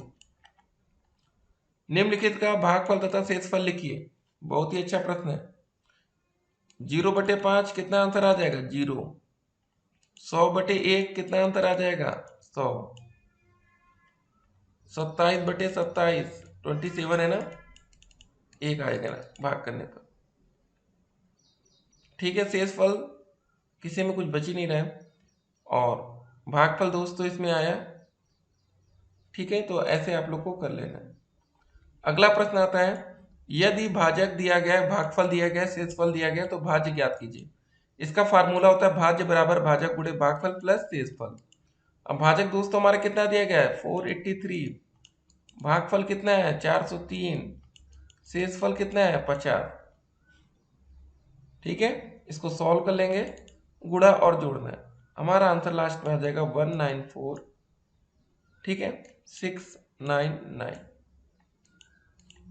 ये हमारा आंसर हो जाएगा। अगले प्रश्न में बढ़ते हैं। अनिल ने भाग का एक प्रश्न हल करने के बाद बताया कि उसका भागफल शेष का 5 गुना तथा भाजक भागफल का 20 गुना है। यदि शेषफल 76 है तो भाज्य आपको ज्ञात करना है। तो ऐसे क्वेश्चंस भी देखो आपको पेपर में देखने को मिलेगा। तो कैसे करेंगे बताइए। पहले हमारा वही फार्मूला जैसे यहाँ पर लिखा था, भाज्य बराबर क्या होता है भागफल गुणे शेषफल। एक सेकंड दोस्तों, भाज्य बराबर भाजक होता है ना, हम लोग जल्दबाजी में कर, भाज्य बराबर भाजक गुणे भागफल प्लस का दोस्तों शेषफल, ठीक है, इतना होता है।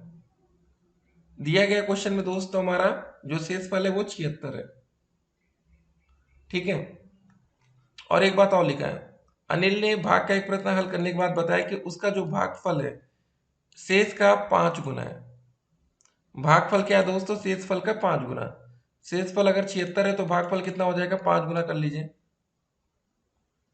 5 छंग 30, 5 सते 35, 3 38, तो मतलब ऐसे लिखेंगे, भाज्य बराबर भाजक, भागफल की जगह दोस्तों हो जाएगा 380, शेषफल की जगह हो जाएगा 76।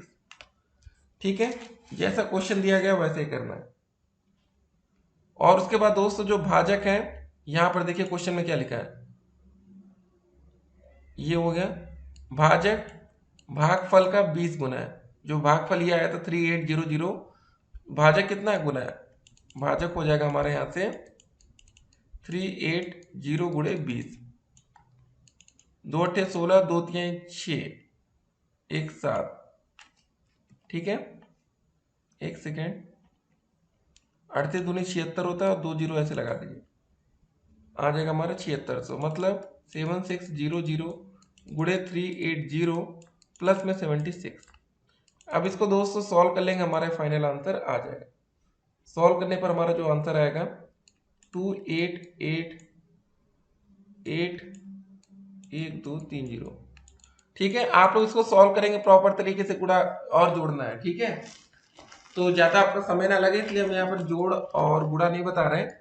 अगर आपसे नहीं होता तो आप लोग कमेंट करेंगे, आपको अलग से भी बताया जाएगा, ये ना हो कि आप लोग भी लापरवाही करें। चलिए अगले प्रश्न में बढ़ते हैं। एक कारखाने में कर्मचारियों की वर्दी बनवाने के लिए कुल 64,400 रुपये खर्च किए गए। यदि एक वर्दी बनवाने में 368 रुपये खर्च हुए तो कारखाने में कुल कितने कर्मचारी हैं, आपको ये बताना है। सिंपल था, क्या करेंगे, भाग कर देंगे, हमारा आंसर आ जाएगा 368 भाग करिए 64400। कितनी बार जाएगा, पहले एक बार जाएगा ना, यह हो जाएगा 368। 14 में से 8 गया 6 बचेगा, 13 में से 6 गया 7 बचेगा, 5 में से 3 गया 2 बचेगा, एक जीरो आ जाएगा। अब दोस्त ये कितनी बार जाएगा, अब जाएगा ये हमारा 7 बार। 7 अट्ठी 56 का 6, 7 छंग 42, 42 5 47, 7 3 21, 4 25। इसको घटाते हैं, 10 में से 6 गया 4, ठीक है, यहाँ 15 में से 7 गया, कितना बचेगा 8, 6 में से 5 गया 1, ये और ये 0। अब दोस्तों ये जाएगा हमारा 5 बार, 15 अठे 40 का 0, 5 छंग 30, 30 4 34, 5 1 15 3 18, कट गया ना। तो हमारा दोस्तों फाइनल आंसर आ जाएगा, कर्मचारियों की संख्या आ जाएगी 175। ठीक है, ये आंसर हो गया। चलिए अगले प्रश्न में बढ़ते हैं। देखिए क्वेश्चन में पूछा गया पूर्णांक पर गुणन संक्रिया में ध्यान देने योग्य बातें आपको बतानी है। एक धनात्मक और एक ऋणात्मक पूर्णांक का गुणनफल हमेशा ऋणात्मक होगा। ऋणात्मक पूर्णांक, एक धनात्मक और एक ऋणात्मक पूर्णांक का गुणनफल ज्ञात करने के लिए दोनों गुणनखंडों के निरपेक्ष मानों के गुणनफल के पूर्व दो ऋण चिन्ह लगाते हैं। दो धनात्मक अथवा दो ऋणात्मक पूर्णांकों का गुणनफल धनात्मक पूर्णांक होता है। जी हाँ दोस्तों, अगर दो माइनस माइनस का भी गुणा करेंगे तो प्लस हो जाएगा। अब अगला प्रश्न देखते हैं, निम्नलिखित भिन्नों का गुणा करना है। क्या लिखा है दोस्तों, सबसे पहले 1/2 गुणे 3/5, अंश अंश का गुणा करिए, 3/5 दूनी 10, ये आंसर हो गया। तो कभी कभी आपके सामने ऐसे आसान प्रश्न भी दिखेंगे तो फिर आप लोग को मजा आएगी। एक क्वेश्चन और आपको बता देते हैं। दूसरा प्रश्न था 7/9 गुणे में 4/5 गुणे में 3/2, 2 एकम 2, 2 दूनी 4, 3 एकम 3, 3 त्रिका 9, ठीक है। ऊपर क्या हुआ 7 दूनी 14, नीचे बचा 15। अब ये तीसरा वाला दोस्तों आपको खुद से करना है, इसका आंसर आएगा तीसरे में 13/6। आप लोग करिएगा, नहीं आएगा तो हम बताएंगे। अगला प्रश्न आता है, निम्नलिखित भिन्नों को आपको जोड़ना है। जी हाँ, जोड़ और घटाने वाले क्वेश्चन काफी आसान होते हैं। तो पहला वाला 1/3 प्लस 7/3 है, इसको छोड़ते हैं, ये वाला हम सेकंड वाला कर देते हैं। लिखा है 5/4, ठीक है, प्लस में दोस्तों हमारा है 3/4 और 9/4। जोड़िए 5 3 8, 9 8 17, 17/4 हो गया। देखिए दिक्कत तब होती है जब आपका हर अलग होता है तो हम एलसीएम लेते हैं, जब हर सेम है तो कोई दिक्कत नहीं। जैसे 1 और 7 ऊपर, ये हो जाएगा 1 + 7/3, 8/3 आ जाएगा ये। अगला प्रश्न है, निम्नलिखित भिन्नों को घटाना है। 8/5 माइनस 6/5, 8 में से 6 गया कितना बचेगा, 2/5, 4 में से 1 गया 3/3, कट्टम कट्टम एक आंसर आएगा। अगला क्वेश्चन, यहाँ पर दोस्तों -7/2 ये बड़ा है ना, ये बचेगा कितना, -2/2, 5 में से 7 घटेगा ना तो ये कट के आ जाएगा -1। चलिए अगले प्रश्न में बढ़ते हैं। दो संख्याओं का अंतर 8/13 है। छोटी संख्या दोस्तों ये दी गई है, तो दूसरी संख्या में ज्ञात करनी है। ठीक है, अच्छा प्रश्न है। तो दो संख्याओं का अंतर मान लेते हैं दोस्तों, दो संख्याओं का अंतर हमारा मतलब x माइनस वाई 8/13 है। छोटी संख्या अगर दोस्तों हम y मान लेते हैं, y बराबर अगर हम 105/52 मान लेते हैं, छोटी संख्या है, तो ये हो जाएगा हमारा x माइनस 105/52 बराबर 8/13, या x बराबर हो जाएगा दोस्तों 8/13 प्लस में दोस्त इधर जाएगा तो ये हो जाएगा 105/52। एलसीएम दोस्तों हमारा 52 आ जाएगा, 13 चौके 52, तो 8 चौक 32 प्लस 105 जोड़ लेंगे दोस्तों कितना हो जाएगा बताइए, 137/52 आ जाएगा। ये दोस्तों हमारा x का मान या बड़ी संख्या यही हो जाएगी, 137/52, यही आंसर। अगला प्रश्न देखते हैं हम लोग। गीता ने 5/2 किलोग्राम मिठाई 5 बच्चों में बराबर बांट दी। प्रत्येक को कितने किलोग्राम मिठाई मिली आपको ये बताना है। तो पहले दोस्तों जो हमारी कुल मिठाई थी वो कितनी थी, 5/2, ये हमारी कुल मिठाई है। 5 बच्चों में बांटी गई मतलब 5/2 को भाग करिए 5 से, तो क्या हो जाएगा 5/2, जब ये गुणा में बदलेगा तो संख्या पलट जाती है ना, तो 1/5 हो जाएगा। 5 से 5 कटा, बचा कितना 1/2, 1/2 किलोग्राम। ठीक है, तो यही हो गया दोस्तों आंसर। सभी बच्चों को 1/2 किलोग्राम मिली। अगर किलोग्राम को हम ग्राम में बदलेंगे तो 1000 ग्राम होगा, बटे 2 भाग कर लेंगे तो आ जाएगा 500 ग्राम। सभी बच्चों को आधा आधा किलो मिठाई मिलती है। अगला प्रश्न आता है, एक कार 1 लीटर पेट्रोल में 16 किलोमीटर जाती है, तो 6 सही 3/8 लीटर पेट्रोल में वो कितनी दूरी तय करेगी। 1 लीटर में 16 किलोमीटर, 1 लीटर में कितना किलोमीटर जा रही है, 16 किलोमीटर। अब इसको दोस्तों जरा देखिए, 6 सही 3/8 है, इसको क्या करेंगे, पहले 8 का गुणा 6 से होगा, ऐसे 8 गुणे 6 प्लस का 3/8 ये लिखा जाता है, 8 गुणे 6 ना, ऐसे 8 छंग 48, 48 और 3 जोड़ेंगे 51/8 हो जाएगा। ठीक है, लिखने का तरीका भी आपको पता होना चाहिए। तो कार दोस्तों 51/8 लीटर में कितनी दूरी जाएगी, तो इसका सिंपल था मल्टीप्लाई 16 गुणे 51/8 कर लेना, 8 दूनी 16, 51 गुणे 2 102 किलोमीटर। अब अगला प्रश्न देखते हैं। 4 अंकों की सबसे बड़ी संख्या लिखिए और उससे अभाज्य गुणनफल के रूप में व्यक्त करना है। 4 अंकों की सबसे बड़ी संख्या दोस्तों हो जाएगी 9999। ठीक है, अभाज्य गुणनफल के रूप में व्यक्त करना है, तो क्या करेंगे दोस्तों, 9999 दिया गया, इसको दोस्तों 3 से भाग करिए, 3 त्रिक का 9, 3 त्रिक का 9, 9 ऐसे, फिर 3 से भाग करेंगे तो आ जाएगा 1111। अब दोस्तों किससे भाग जाएगा, ये 11 से जाएगा, 11 कम 11 0 11। अब दोस्तों हमारा 101 से जाएगा 1 आ जाएगा। अभाज्य गुणनखंड इसके हो जाएंगे 3 गुणे 3 गुणे 11 गुणे 101। ठीक है, ये हो गया। अब अगला प्रश्न देखते हैं। 5 अंकों की सबसे छोटी संख्या लिखिए और उसे अभाज्य गुणनखंड के रूप में व्यक्त करिए। अब दोस्तों छोटी की बात आ रही है, इससे पहले भी हमने देखा था बड़ी संख्या, अब देखेंगे हम लोग छोटी संख्या। अब इसको कैसे करेंगे, इसको भी देखना है। देखिए आप लोग जल्दबाजी में कभी गलती नहीं करेंगे, ठीक है, जल्दबाजी मत करिएगा। क्वेश्चन थोड़ा लेट से होगा लेकिन आंसर सही आना चाहिए।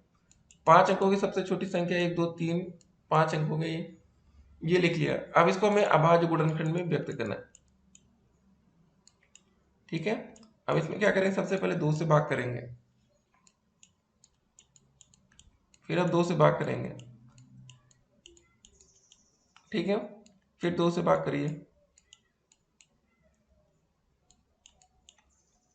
अब एक बार और 2 से भाग जाएगा ना भी, 2 छंग 12, 2 दूनी 4, 2 पंजे 10। अब 5 से भाग करिए, 5 एकम 5, 5 दूनी 10, 5 25। फिर दोस्तों 5 से भाग करेंगे, 5 दूनी 10, 5 25। 5 से भाग करिए, 5 25, फिर 5 से भाग करेंगे 1। अब भाज्य गुणनखंड के रूप में इसको व्यक्त करना है तो 2 गुणे 2, कितनी बार 2 आ रहा है टोटल, 1 2 3 4 बार। फिर गुणे 5 गुणे 5 गुणे 5 गुणे 5, 5 भी दोस्तों 4 बार आ रहा है। ठीक है, ये हो गया, ये हमारा आंसर हो जाएगा। तो ऐसे क्वेश्चन आपको पेपर में मिलते हैं। चलिए अब देखते हैं आज का अगला प्रश्न। तो दोस्तों अगला क्वेश्चन क्या रहा है कि निम्नलिखित संख्याओं के अभाज्य गुणनखंड हमें ज्ञात करने हैं। 112 का, 120 का, 135, 140, 150, 1228। तो चलिए हम 112 का ज्ञात करके आपको दिखा देते हैं, बाकी देखिए 120 का, 135 का आगे दिया गया है। ठीक है, तो सबसे पहले दोस्त इसमें किससे भाग जाएगा, 2 से भाग करके देखते हैं कितनी बार जाएगा। 2 पंजे 10, 2 छंके 12, फिर 2 से भाग करिए, 2 दूनी 4, 2 अट्ठे 16, फिर 2 से भाग करेंगे दोस्तों, 2 एकम 2, 2 चौके 8, 2 से भाग करिए, 2 सत्ते 14, 7 एकम 7।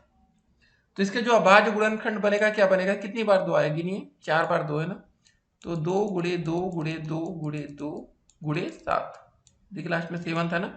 तो ये दोस्तों इसका अभाज्य गुणनखंड हो गया। 112 का यहाँ पर हमने निकाल दिया है।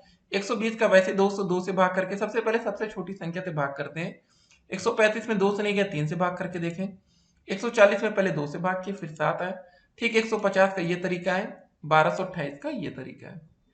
ठीक है, तो ऐसे इसका भाज्य देखिए 1228 का जैसे 2 छंग 12, ठीक है, फिर 2 एकम 2, 2 चौके 8, फिर 2 से भाग के 307 आया। 307 में कुछ कटता नहीं तो 307 से डायरेक्ट भाग करना पड़ा। तो अगला क्वेश्चन आता है हमारा कि 80 और 90 के बीच में अभाज्य संख्याएं हैं, तो ये होंगी 83 और 89। ठीक है, तो जैसा क्वेश्चन रहेगा वैसे ही हमें तुरंत आंसर करना पड़ता है। अगला प्रश्न आता है कि एक रेलगाड़ी जिसकी लंबाई दी गई है 270 मीटर, एक खंबे को 9 सेकंड में पार कर लेती है, उसकी चाल किलोमीटर प्रति घंटा में हमें बतानी है। तो सबसे पहले दोस्तों जो हमारी ट्रेन की लंबाई वो कितनी है, 270 मीटर। ठीक है, इसको जरा ध्यान रखेंगे, ट्रेन की लंबाई होगी। अगर हम दोस्तों मीटर को एक काम करते हैं, किलोमीटर में अगर बदल लेते हैं, क्योंकि दोस्तों इसकी चाल हमें किलोमीटर प्रति घंटा में ही बतानी है, तो इसको अगर हम किलोमीटर में बदलेंगे तो 270 को हम क्या करेंगे, 1000 से भाग करेंगे। ये दोस्तों हमारी किलोमीटर में आ गई, जो मीटर में था अब ये किलोमीटर में होगा। समय दोस्तों दिया गया है हमारा, कितना दिया गया बताइए, ये देखिए लिखा है ना 9 सेकेंड, 9 सेकेंड है। अब 9 सेकेंड को दोस्तों जब हम घंटे में बदलेंगे तो 9, ठीक है, घंटे में बदलने के लिए दोस्तों पहले 60 से भाग करेंगे तो मिनट में बदला, 60 से और भाग कर दिए तो घंटे में बदल गया। तो ये दोस्तों हो जाएगा घंटे में, ये घंटा में हो गया। ठीक है, सेकंड से अब घंटे में आ गया है, ये हो गया। तो उसकी चाल किलोमीटर प्रति घंटा में बतानी है। अब चाल बराबर दोस्तों क्या होता है बताइए, चाल बराबर फार्मूला होता है दूरी बटे समय। दूरी कितनी थी दोस्तों, 270 बटे 1000। समय दोस्तों कितना है, ये नीचे बटे 9, जब ये बटे में जैसे इसको लिखेंगे ऐसे पूरा 60 गुणे 60, तो ये ऊपर चला जाएगा। देखिए अभी तो हो जाएगा 270 बटे 1000 गुणे में दोस्तों हो जाएगा ऊपर 60 गुणे 60 हो जाएगा, अपान में 9 रहेगा। ठीक है, इसको जब हम सॉल्व करेंगे तो फाइनल आंसर हमारा आ जाएगा। देखिए 1 2 3 0, तो 3 0 ये पूरा कट गया, 9 एकम 9, 9 त्रिक 27। ठीक है, 6 छंग 36, 36 गुणे 3 करेंगे तो आएगा हमारा 108 किलोमीटर प्रति घंटा। 108 किलोमीटर प्रति घंटा, यही हमारा फाइनल आंसर होगा। अगले प्रश्न की तरफ बढ़ते हैं। आकाश ने एक किताब 112.75 तथा एक कॉपी को 17.50 की खरीदी, बताओ उसने कुल कितने रुपए का सामान खरीदा। दोनों कुल बताना, तो दोनों को हम क्या करेंगे, जोड़ देंगे। अब जोड़िए, 112.75 में 17.50, तो यहाँ 5 हो गया, 7 5 12 हासिल आया 1, 7 2 9 1 10 हो जाएगा, 1 1 2 1 3 हो जाएगा और 1 130.25, यही आंसर होगा। अब फिर दोस्तों देखिए निम्नलिखित का मान बताना है, यहाँ पर हमें घटाना घटाना घटाना है। अब घटाना लगभग हर एक बच्चे को आता होगा। अब घटाइए दोस्तों, 4.25 में से 3.45, 5 में से 5 गया 0। अब यहाँ कुछ नहीं, 2 आ गया ना, तो 2 से 4 तो घटेंगे नहीं, हासिल देंगे इधर। 12 में से 4 गया 8 दशमलव, यहाँ 3 बचा कुछ नहीं, तो ये दोस्तों आ जाएगा माइनस का 0.80।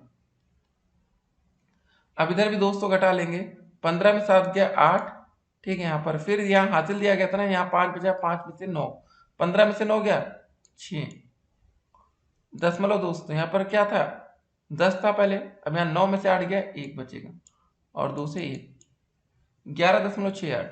अब इसको दोस्तों घटाएंगे 5.15 में से 1.28, 15 में से 8 गया 7, यहाँ बचा 0, 10 में से 2 गया 8 बचेगा, दशमलव नीचे दशमलव, फिर 2 से यहाँ तक 4 में से 1 गया 3, 3.8 था। चलिए अगले प्रश्न की तरफ आगे बढ़ते हैं। ज्योति से एक दुकान से हल्दी 44.75 रुपए की, नमक 20 रुपए की, धनिया 53.50 और तेल 96.50 का खरीदा। यदि उसने 500 नोट दिया हो तो दुकानदार उसे कितने रुपए लौटाएगा, आपको ये बताना है। यहाँ पर हल्दी, नमक, धनिया, तेल, ये सारे दोस्तों दाम यहाँ पर दिए गए हैं। ठीक है, तो क्या करेंगे, सबसे पहले इन सभी को हम जोड़ लेंगे। हल्दी का कितना दिया, नमक, धनिया, तेल, सबको 200 जोड़ने पर आ जाएगा, सीधे हम बता रहे 214.75। ठीक है, जोड़ना आप लोग सीख गए हैं। उसने 200 दिया, कितना था, उसने 500 रुपए की नोट दिया, दुकानदार उसको कितना लौटाएगा बताइए। 500 में से दोस्तों हम क्या करेंगे, ये 214 जो आया है, 0.00 बढ़ाइए 0.75 हम घटा लेंगे, घटाने पर जो आएगा वही हमारा फाइनल आंसर होगा। यहाँ 0.25 आ जाएगा, यहाँ पर फाइनल घटाने पर आएगा 285। ठीक है, हमारा जो आंसर आ जाएगा 285.25 रुपए। ठीक है, तो जोड़ घटाने हमने आपको सिखा दिया है। तो जल्दी जल्दी देखिए, वीडियो बड़ी ज्यादा ना हो, आपके सवाल ज्यादा से ज्यादा होने चाहिए। निम्नांकित युग्मों के ऐसे समापवर्त ज्ञात करिए जिनका मान 80 से कम होना चाहिए। समापवर्त ज्ञात करना है, बताइए। 9 का दोस्तों बताइए पहले क्या होगा, 80 से कम होना चाहिए। अब 9 में क्या करेंगे, प्राकृतिक संख्या से गुणा, 9 कम 9, 9 दूनी 18, 9 3 27। ठीक है, ऐसे बढ़ाते 36, 9 5 45, 54, ठीक है 63, 9 8 72, ये हो गया। अब 9 9 81 हो जाएगा, 80 से ज्यादा हो जाएगा, 80 से कम बताना था। 15 का दोस्तों बताइए, 15 कम 15, 15 दूनी 30, 15 3 45, 15 चौके 60, 15 25 75, 15 छक्का 90 होता है, बस यही तक हो जाएगा। ठीक है, ये हमारा आंसर हो जाएगा। तो ऐसे आप लोगों को करते रहना है। ठीक है, एक भी क्वेश्चन आपसे गलत नहीं होना चाहिए। अब बोला गया 6 और 10 का, आप बताइए। अब देखिए 6 और 10 का अब हम यहाँ पर सॉल्व नहीं करें, यहाँ पर सीधे देखिए आंसर दिया गया है। ठीक है, तो इसको देख लीजिए। ठीक है, और देखिए आप लोग गलती कहाँ करते हैं ना, इसको भी आपको समझना पड़ेगा। काफी बच्चे बहुत गलती क्वेश्चन करते हैं, फिर दिक्कत होती है। उसके बाद देखिए 8 और 9 का, ठीक, उसके बाद 7 और 11 का, आप देख सकते हैं।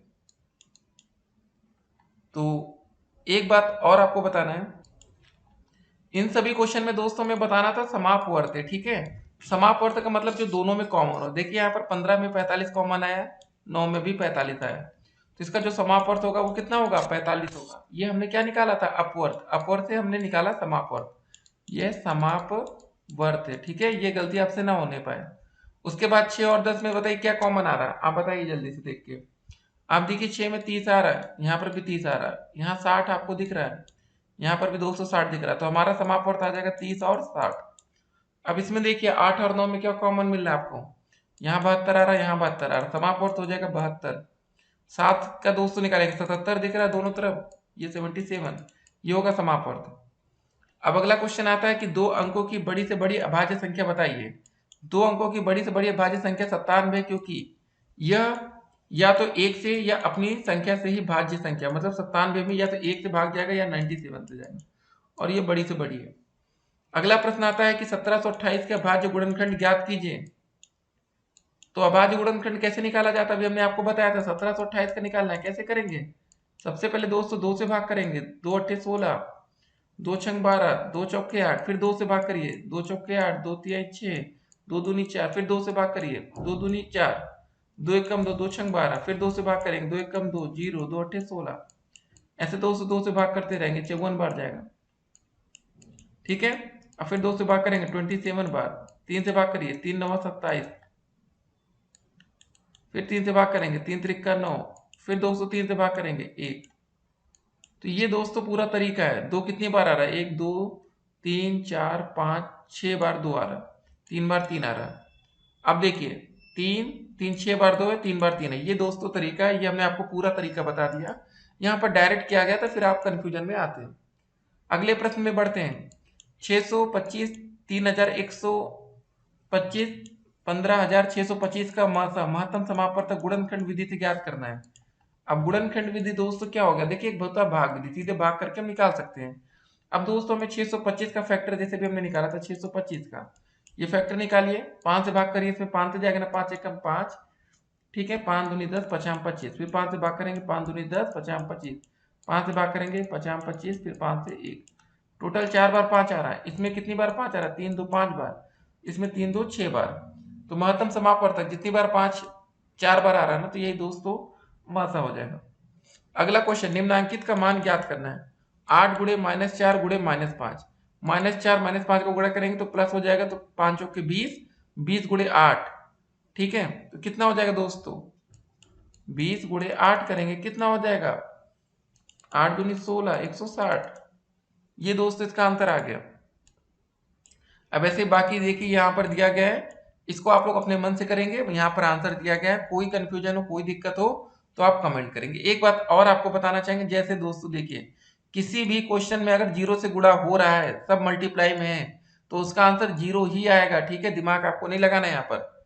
जैसे यहाँ पर 8 गुणे 57 कर दिया गया -456, आप सीधे जीरो आंसर करिए, ठीक है, इतना समय बर्बाद मत करिए। क्या करेंगे दिखाएंगे, 57 गुणे जीरो, जीरो हो जाएगा, फिर 8 गुणे जीरो, जीरो कर दीजिए, क्या मतलब है 456 लाने का, कोई मतलब नहीं, ठीक है। अगले क्वेश्चन में आगे बढ़ते हैं हम लोग। निम्नांकित के मान ज्ञात करना है। देखिए यहाँ पर जीरो आपको दिख गया कि नहीं, जब जीरो दिख गया तो इसका पूरा मान कितना आएगा, जीरो आएगा, ठीक है, दिमाग लगाइए। 7 गुणे जीरो, जीरो करके फिर 57 ऐसे लिखिए, कुछ नहीं मल्टीप्लाई करना, डायरेक्ट जीरो आपको निकालना, ठीक है, समझदारी से। अगला क्वेश्चन आता है 1456 गुणे 625 -456 गुणे 625, ठीक है, ये कैसे करेंगे बताइए। अब यहाँ पर दोस्तों देखिए दोनों में क्या दिख रहा है, हमें 625 कॉमन दिख रहा है, 625 कॉमन ले लिया, 1456 -456 घटाया कितना है, 1000 गुणे 625, ये आंसर होता है। ये स्मार्ट वे है। जो बच्चा कमजोर होगा, दिमाग नहीं होगा ज्यादा, वो क्या करेगा, पहले 1456 गुणे 625 निकालेगा, फिर -456 गुणे 625, दोनों को निकाल के घटा कर लाएगा, टाइम बर्बाद करेगा अपना। स्मार्ट वे भी आपको सीखना पड़ेगा, ठीक है। अगला क्वेश्चन दोस्तों देखिए, यहां पर आप देखिए पहले माइनस गुणे माइनस प्लस हो जाएगा, ये भी प्लस हो जाएगा, आंसर लास्ट में प्लस में आ गया ना। तो कुछ बातें, अब यहां पर हमने क्या किया, 187 दोनों तरफ दिख रहा है, कॉमन ले लिया, यहाँ -187 कॉमन, -54 -46, जोड़ने पर कितना आएगा, माइनस का 100, 187 गुणे 100 करेंगे, माइनस माइनस प्लस हो जाएगा, सीधे आंसर आएगा, ठीक है। तो उम्मीद करेंगे दोस्तों आप लोग थोड़ा स्मार्ट वे यूज करेंगे। अब ये देखिए यहाँ पर जरा, 18,764 गुणे 99 माइनस का 2 से लिखा है ब्रैकेट के बाहर, तो माइनस माइनस क्या हो जाएगा, प्लस हो जाएगा।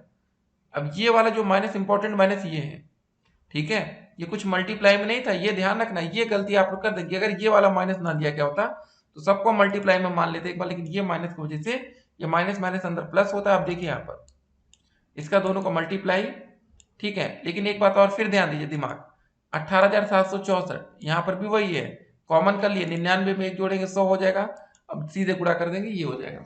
तो हमेशा शॉर्टकट करने का तरीका सीखना है आपको। अगला प्रश्न आता है, वह बड़ी से बड़ी संख्या आपको ज्ञात करनी है जिसमें 49, 59 और 109 से भाग देने पर क्रमशः 1, 3 और 5 शेष बचना चाहिए, ठीक है। तो कैसे करेंगे बताइए। तो पहले आप लोग देखिए अपना दिमाग भी लगाएंगे, हम तो आपको हर एक क्वेश्चन का आंसर बता देंगे, ठीक है, तो कोशिश करिए आप लोग भी, नहीं होगा उसके बाद हम आपके लिए हमेशा बैठे।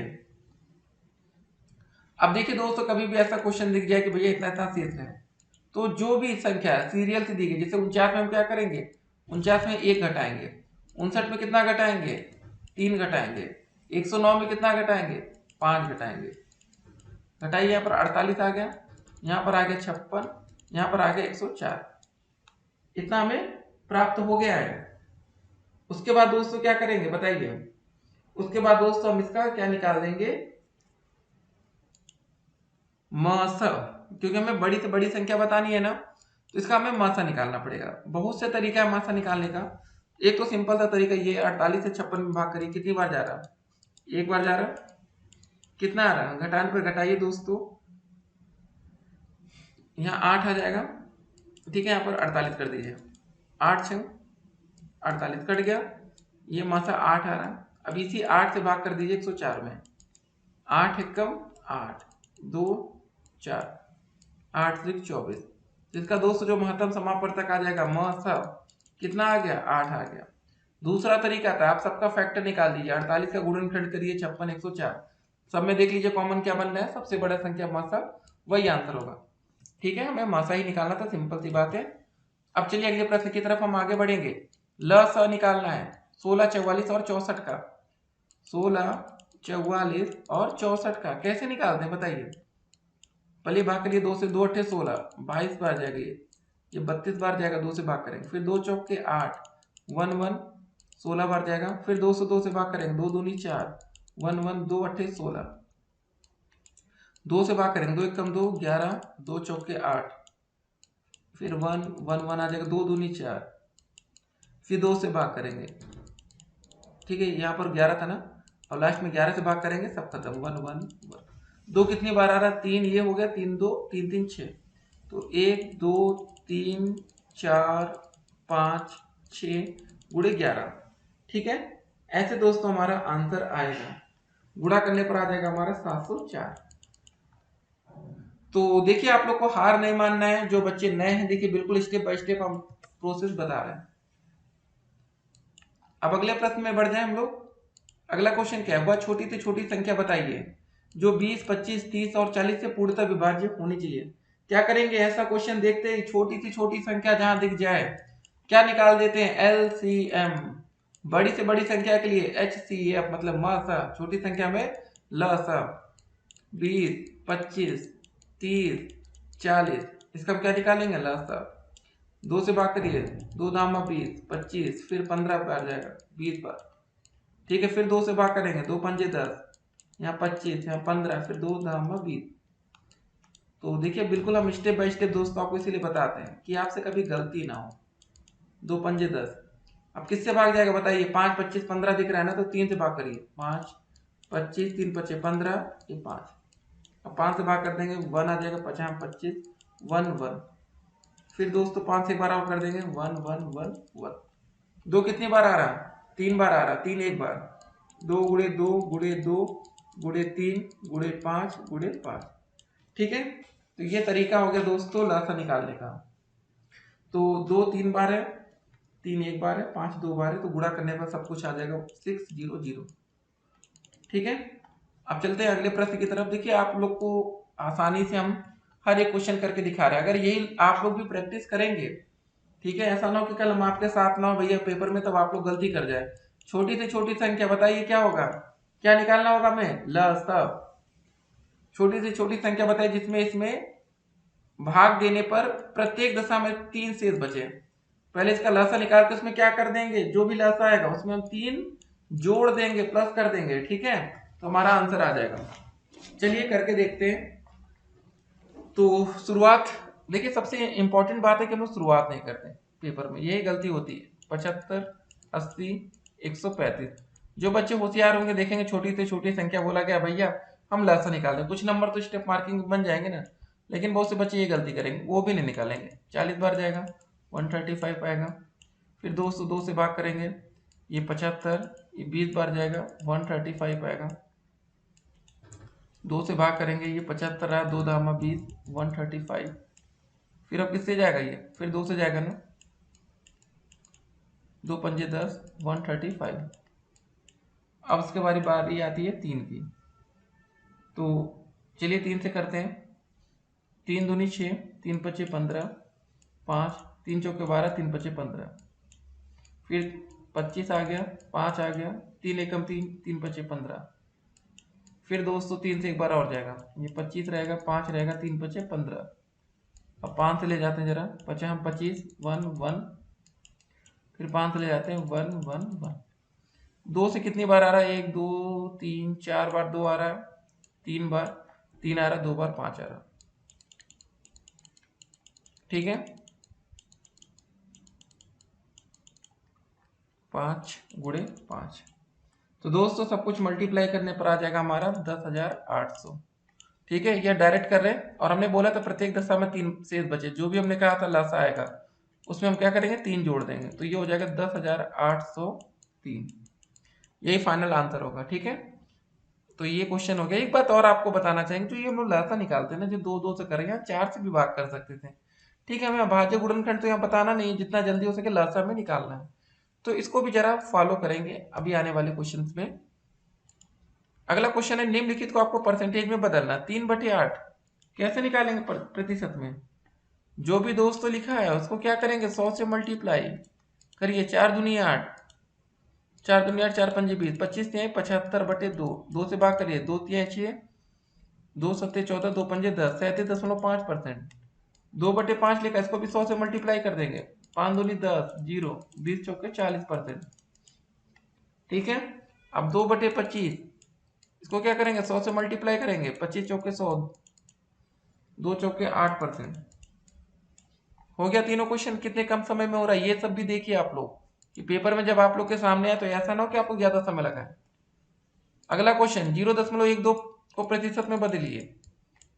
क्या करेंगे, 100 से मल्टीप्लाई सीधे करेंगे तो कितना हो जाएगा, 12%।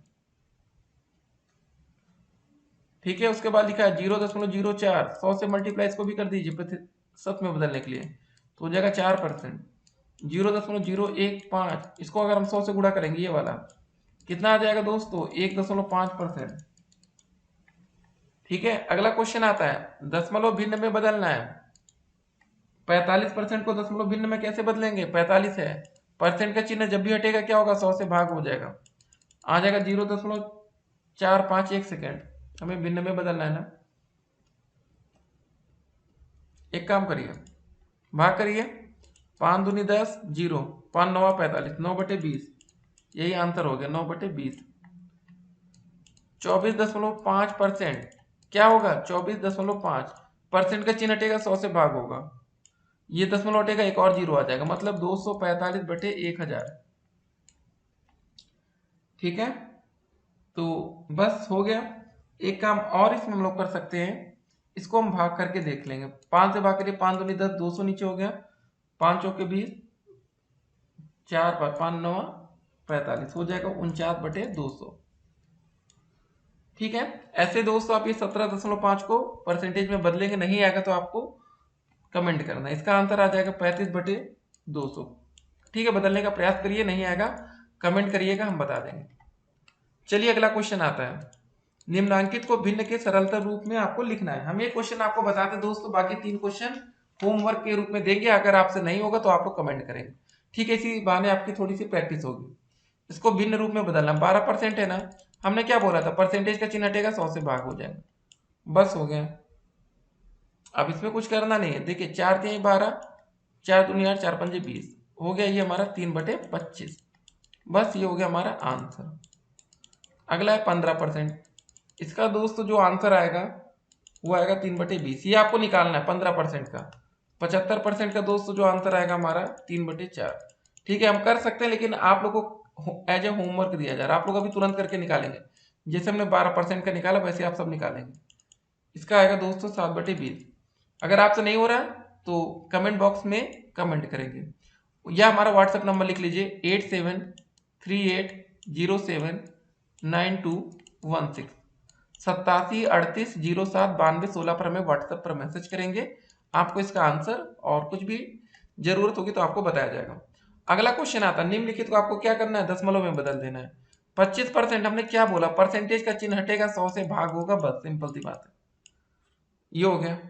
अब 100 से भाग कर दीजिए, दशमलव में लाना ना कि भिन्न में। भिन्न में लाना होता तो क्या करते हैं, 5 से भाग करिए, 50 25, 5 दूनी 10, 0, 5 एकम 5, 5 चौके 20, 1/4 ये हम भिन्न के रूप में मान लेते हैं, लेकिन हमें दशमलव में लाना, तो एक को हम क्या करेंगे, 4 से भाग करिए, दशमलव लगाइए, 0 आएगा। ठीक है, कितनी बार क्या, 4 दूनी 8, 2 0, 4 पंजे 20, तो आ जाएगा 0.25। इसमें हमें दिमाग नहीं लगाना था, जैसे अगर 25 लिखा है, अगर हम 100 से भाग कर रहे हैं तो दो क्या होगा, दशमलव क्या आए, दशमलव पहले आएगा, 2 दशमलव ऐसे हो जाएगा, 0.25। ठीक है, ये भिन्न रूप में आ गया। अब दोस्तों वैसे 35% को आप भिन्न रूप में जब बदलेंगे तो इसमें आ जाएगा 0.35। ठीक है, 30 को दोस्तों जब हम भिन्न रूप में बदलेंगे, 30% को कितना आएगा, 0.30। 80% को बदलेंगे तो क्या आ जाएगा, 0.80। ये सब कुछ जानना पड़ेगा आपको। अब अगला क्वेश्चन आता है, निम्नलिखित को प्रतिशत में बदलना है। 0.12 लिखा है, आपको इसको क्या करना है, प्रतिशत में बदलना है। कैसे होगा बताइए?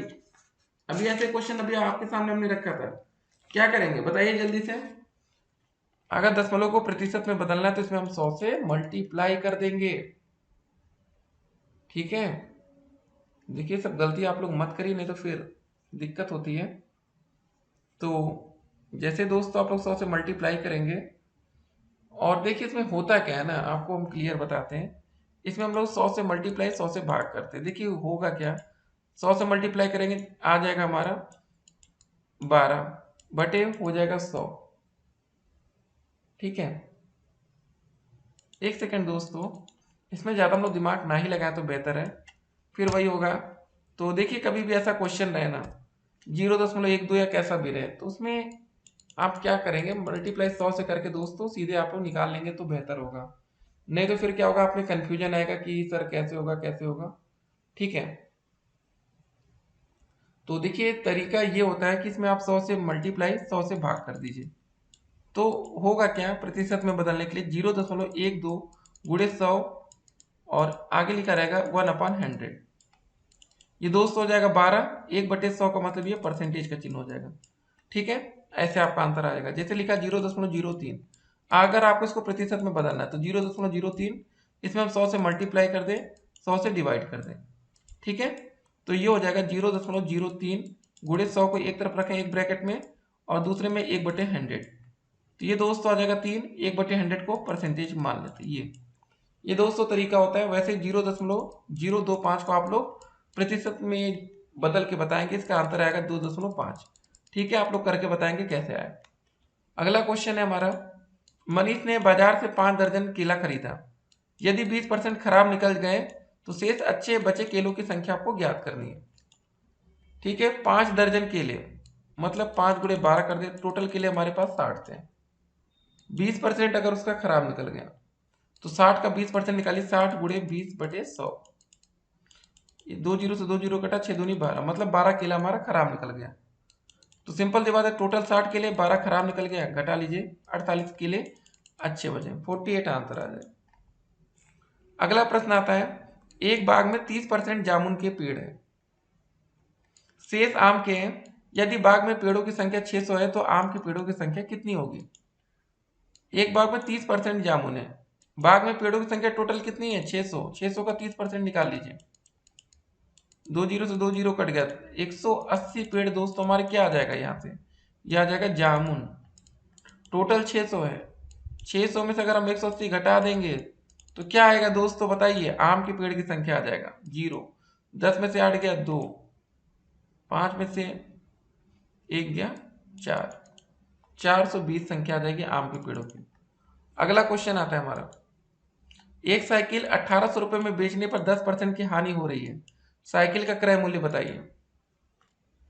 माना दोस्तों जो क्रय मूल्य, इसमें देखिए ऐसे क्वेश्चन में ऐसे करते हैं, माना क्रय मूल्य कितना है, हमने मान लिया क्रय मूल्य 100 रुपए, हानि दोस्तों कितनी हो रही है हमारी, हानि हो रही है 10% की, तो विक्रय मूल्य दोस्तों कितना हो जाएगा, विक्रय मूल्य हो जाएगा दोस्तों 100 माइनस 10 बराबर 90। कैसे, देखिए हमें 10% की हानि हो रही है, अगर हमने क्रय मूल्य 100 रुपए माना, अगर उसको हम 90 रुपए में बेचेंगे, ठीक है 10 रुपए मतलब घटा के, तभी तो विक्रय मूल्य हमारा 90 आ गया। ये हो गया सिस्टम। तो 90 विक्रय मूल्य है तो क्रय मूल्य कितना है बताइए, जब विक्रय मूल्य हमारा 90 विक्रय मूल्य है तो क्रय मूल्य दोस्तों हमारा कितना है 100 रुपए है। अगर दोस्तों हमारे यहाँ पर 1800 विक्रय मूल्य होगा तो क्रय मूल्य कैसे दोस्तों निकल जाएगा बताइए, 100 गुणे 1800 बटे में 90 हो जाएगा, एक जीरो से जीरो कट गया, ठीक है 9 दूनी 18 जीरो, तो दोस्तों आ जाएगा हमारा 2000 रुपए। तो ये तरीका था। देखिए स्मार्ट वे हमेशा यूज करना चाहिए, स्मार्ट वे कैसे, देखिए एक साइकिल का देखिए फिर से बताते हैं, कोई साइकिल था 1800 रुपए बेचने पर 10% की हानि हो रही है, ठीक है, तो साइकिल का क्रय मूल्य हमें बताना। तो मान लेते हम लोग क्रय मूल्य 100 था, 10% की हानि हो रही, मतलब इसमें से दोस्तों 10 घटा ली तो हमारा विक्रय मूल्य 90 आ गया। जब विक्रय मूल्य 90 है तो क्रय मूल्य दोस्तों कितना था हमारा 100 रुपए था। जब विक्रय मूल्य 1800 होता है तो क्या हो जाएगा 100 गुणे 1800 बटे 90, वही किया गया, आंसर आ गया। अगला क्वेश्चन आता है, जरा देखते हैं इसको हम लोग। तो दोस्तों अगला क्वेश्चन क्या रहा हमारा कि एक शिविर में 400 सैनिक थे, 40 सैनिक और आ गए, सैनिकों में कितने प्रतिशत की वृद्धि हो गई आपको ये बताना है। तो शिविर में 40 सैनिक आ जाने से जो कुल संख्या बन गई अब ना, वो हो गई 400, इसमें 40 और आ गए तो कितनी होगी कुल संख्या 440। तो सैनिक में प्रतिशत जो वृद्धि आएगी वो कैसे निकालेंगे, वो दोस्तों सबसे पहले ऊपर लिखेंगे वृद्धि कितनी हुई हमारी 40, ठीक है, और शिविर में पहले सैनिक कितने थे ये आपको बताना पड़ेगा 400, गुणे दोस्तों हो जाएगा 100, 2 जीरो से 2 जीरो कट गया, 4 एकम 4, 4 दाम 40। तो दोस्तों जो हमारा सही आंसर आएगा 10%, ठीक है, ये हो गया। अगले क्वेश्चन की तरफ बढ़ते हैं। एक छड़ 72 सेंटीमीटर लंबी थी, इसमें 8 सेंटीमीटर काटकर खूंटी बना दी जाती है, छड़ अब कितने प्रतिशत छोटी हो गई ये बताना है, ठीक है, बहुत ही अच्छा प्रश्न है।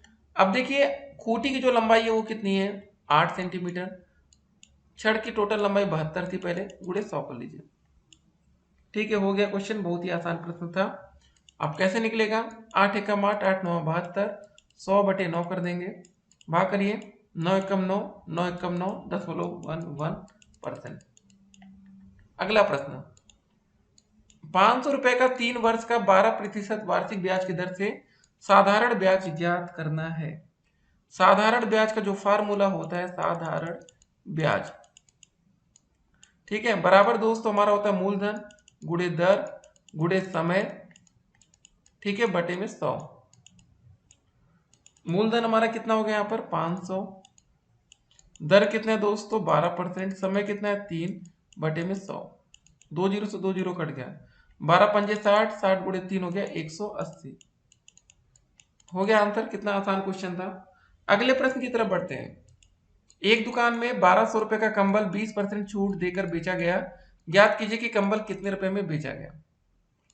1200 रुपए का कंबल 20% का छूट निकाल दीजिए दोस्तों, गुणे 20, ठीक है, बटे में हो जाएगा 100, 2 जीरो से 2 जीरो कट गया, 12 दूनी 24, 240, ठीक है, इतना छूट दिया गया।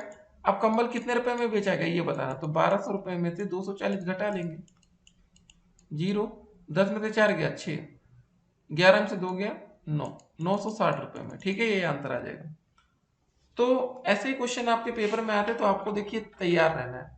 अगला प्रश्न देखिए, एक टेप रिकॉर्डर 12% की हानि से 880 रुपए में बेचा गया, तो उसका क्रय मूल्य आपको बताना है, ठीक है। ऐसा ही क्वेश्चन अभी थोड़ी देर पहले हमने देखा था, देखिए ये वाला क्वेश्चन, ये वाला, ठीक है, इसमें भी हमसे क्रय मूल्य ही पूछा गया है। तो कैसे करेंगे, पहले दोस्तों मान लेते हैं इसका जो क्रय मूल्य वो 100 रुपए था, 12% की हानि हो जाती तो हमारा जो विक्रय मूल्य आ जाएगा कितना आ जाएगा 100 माइनस 12 बराबर 88 रुपए। तो अगर 88 रुपए, समझिए दोस्तों 88 रुपए विक्रय मूल्य था तो क्रय मूल्य कितना था 100 रुपए था। अब दोस्तों अगर विक्रय मूल्य हमारा 880 रुपए हो जाता है तो क्या हो जाएगा 880 गुणे दोस्तों 100 बटे में हो जाएगा 88, ये 10 बार जाएगा, 100 गुणे 10 हो जाएगा 1000, ठीक है, ये हमारा आंसर। चलिए अगले प्रश्न की तरफ बढ़ते हैं। एक फर्नीचर विक्रेता ने एक सोफा सेट को 5% लाभ से 4620 रुपए में बेचा, उसका दोस्तों हमें लाभ बताना है, ठीक है। अब इस क्वेश्चन में भी हम क्या करेंगे, सबसे पहले मानेंगे जो हमारा क्रय मूल्य है वो कितना मान लिया हमने 100 रुपए मान लीजिए, ठीक है। जो परसेंटेज लाभ हो रहा है दोस्तों कितना हो रहा है बताइए, यहाँ पर लिखा है ना 5%, ठीक है। विक्रय मूल्य दोस्तों कितना हो जाएगा हमारा अगर क्रय मूल्य इतना था, लाभ 5 है, तो विक्रय मूल्य कितना होगा 100 में 5 जोड़ देंगे तो 105 हो जाएगा। अभी हम लोग क्या कर रहे थे, घटा दे रहे थे, अगर यहाँ पर हानि होता है तो 100 में से 5 घटाते हैं, फायदा हो रहा है तो 100 में से 5 जोड़ दे रहे हैं, ठीक है, ये समझना है आपको। अगर दोस्तों विक्रय मूल्य 105 रुपए है तो हमारा क्रय मूल्य कितना है 100 रुपए है। अगर दोस्तों विक्रय मूल्य हमारा 4620 रुपए है तो क्या होगा 4620 गुणे दोस्तों 100 हो जाएगा बटे में 105 ही। अब इसको हम सॉल्व कर लेंगे, हमारा आंसर आएगा 4400, ठीक है। अब हमें दोस्तों उसका लाभ बता रहा था, तो क्या करेंगे 4620 माइनस 4400 कर देंगे, ये लाभ बराबर लिख लेंगे। घटाने पर दोस्तों आएगा हमारा 220 रुपए। यही हमारा फाइनल आंसर होगा। कितना आंसर होगा? 220 रुपए। चलिए अगले प्रश्न की तरफ आगे बढ़ जाते हैं कि एक छात्रावास में 50 छात्रों के लिए 40 दिनों की भोजन की सामग्री है। यदि छात्रावास में 30 छात्र और आ जाते हैं तो भोजन की सामग्री कितने दिनों में समाप्त हो जाएगी? समझिए पहले, 50 छात्रों के लिए दोस्तों कितने दिनों की सामग्री है? 40। अगर दोस्तों छात्रावास में 30 और छात्र आ जाते हैं, ठीक है, 30 और छात्र आते हैं, मतलब समझिए पहले छात्रावास में क्या हो रहा है दोस्तों, हमारे प्लस 30 और छात्र बच्चे आ जाते हैं, तो मतलब अब टोटल बच्चे कितने हो जाएंगे? 80 हो जाएंगे। ये हो गया। इसका दोस्तों ये हो जाएगा, छात्रों की संख्या बढ़ रही है तो दोस्तों यहाँ पर x मान लेते हैं, तो कितने दिन खत्म हो जाएगी, तो इसकी संख्या दोस्तों इधर घटेगी। ठीक है, तो ये हो जाएगा दोस्तों हमारा 80:50 समानुपात दोस्तों हो जाएगा, ये देखिए 80:50 समानुपात हो जाएगा हमारा 40:x। अब दोस्तों क्या होता है इसमें कि अंदर अंदर का गुणा बाहर बाहर गुणा होता है। ठीक है, ये समझिए, तो ये हो जाएगा हमारा 80 इंटू एक्स बराबर 50 गुणे 40, या x का मान आ जाएगा 50 गुणे 40 बटे में 80। एक जीरो से ये जीरो कटा, 8 पंजे 40, 50। ठीक है, कितना दोस्तों बचेगा हमारा? आएगा 5 गुणे 5 25 आ जाएगा, 25 दिन। ठीक है, यहाँ पर हमने बोला था ना कि घट रहा है ये, मतलब देखिए एक तरह से आप ये देखिए डायरेक्शनल ये बढ़ती तरफ हो रहा है, ये एरो इधर आ रहा है, ये बढ़ रहा है, इधर दोस्तों एरो 25 से ये कितना हो रहा है? 40 की तरफ, तो ऊपर बढ़ते हुए वक्र में ना ये ऐसे। अब अगला क्वेश्चन जरा देखते हैं। देखिए कोई भी क्वेश्चन में डाउट होगा, व्हाट्सएप नंबर हमने आपको दे दिया है। एक कक्षा में 60 विद्यार्थी थे, 60% बच्चे प्रथम, 20% बच्चे द्वितीय तथा शेष तृतीय श्रेणी में उत्तीर्ण होते हैं, मतलब थर्ड डिवीजन। प्रथम, द्वितीय तथा तृतीय श्रेणी में उत्तीर्ण छात्रों की संख्या आपको बतानी है। तो टोटल छात्रों की संख्या दोस्तों कितनी थी? पहले 60 विद्यार्थी थे, तो 260 का हम क्या करेंगे 60% पहले निकाल लीजिए।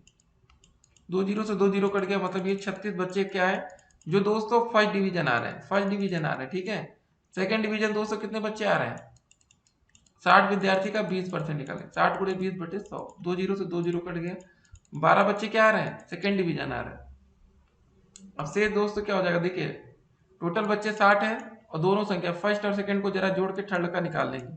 36 और 12 जोड़ेंगे, 36 प्लस 12, ये दोस्तों यहाँ से हम थर्ड डिवीजन बच्चों की संख्या निकाल लें, तो हो जाएगा 60 माइनस का 36, 12 जोड़ेंगे तो कितना हो जाएगा? 48। ठीक है, घटा लीजिए दोस्तों, घटाने पर भी यहाँ 12 आ जाएगा। ठीक है, तो तृतीय श्रेणी में जो उत्तीर्ण छात्र होंगे उनकी संख्या कितनी हो जाएगी? 12। ठीक है, ये हमें बताना था, मतलब फर्स्ट, सेकंड और थर्ड डिवीजन में उत्तीर्ण छात्रों की संख्या 36, 12 और 12। चलिए अगले प्रश्न में हम लोग आ चुके हैं। विभिन्न वर्षों में एक संस्थान के प्रशिक्षुओं का कुल संख्या निम्नलिखित सारणी द्वारा प्रदर्शित है। 2018 में 400 प्रशिक्षुओं की संख्या, 2019 में 300, 2020 में 500, 21 में 600, 2022 में 700। उपरोक्त सारणी से संकेत, ये दोस्तों जो स्माइल का, इससे 100 प्रशिक्षु लेकर निम्नलिखित प्रश्नों के उत्तर आपको देना है। पहला क्वेश्चन पूछा गया कि वर्ष 2020 में कुल प्रशिक्षुओं को कितने संकेत निरूपित कर रहे हैं। 2020 में दोस्तों देखिए ये 500 है, तो टोटल स्माइली हम कितनी बनाएंगे? 100 का मतलब 1 है, तो टोटल 500, मतलब 500 बटे 100 करें तो 5 स्माइली आना चाहिए। ठीक है, 3 2 5, ये दोस्तों हो गया।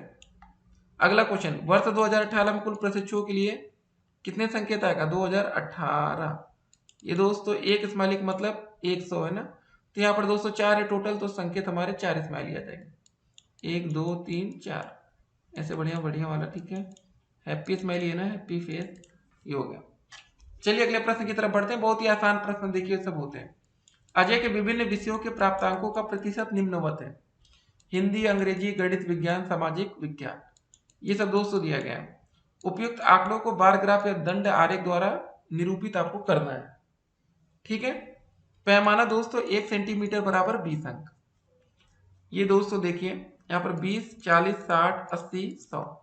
हिंदी में दोस्तों कितना आ रहा है हमारा? 39, तो 40 से थोड़ा सा कम, उसके बाद दोस्तों अंग्रेजी में 45, तो 40 से ऊपर 60 से कम, ठीक है।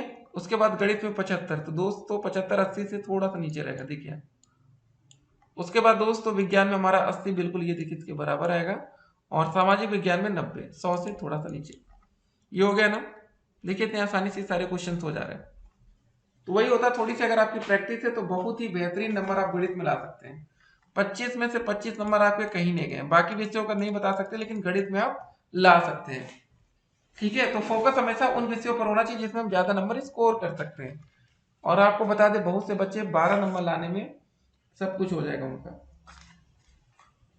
अगले प्रश्न की तरफ आते हैं हम लोग। एक साइकिल के पहिए में 36 तीलियां हैं और आसन्न तीलियों के बीच का कोण हमें ज्ञात करना है।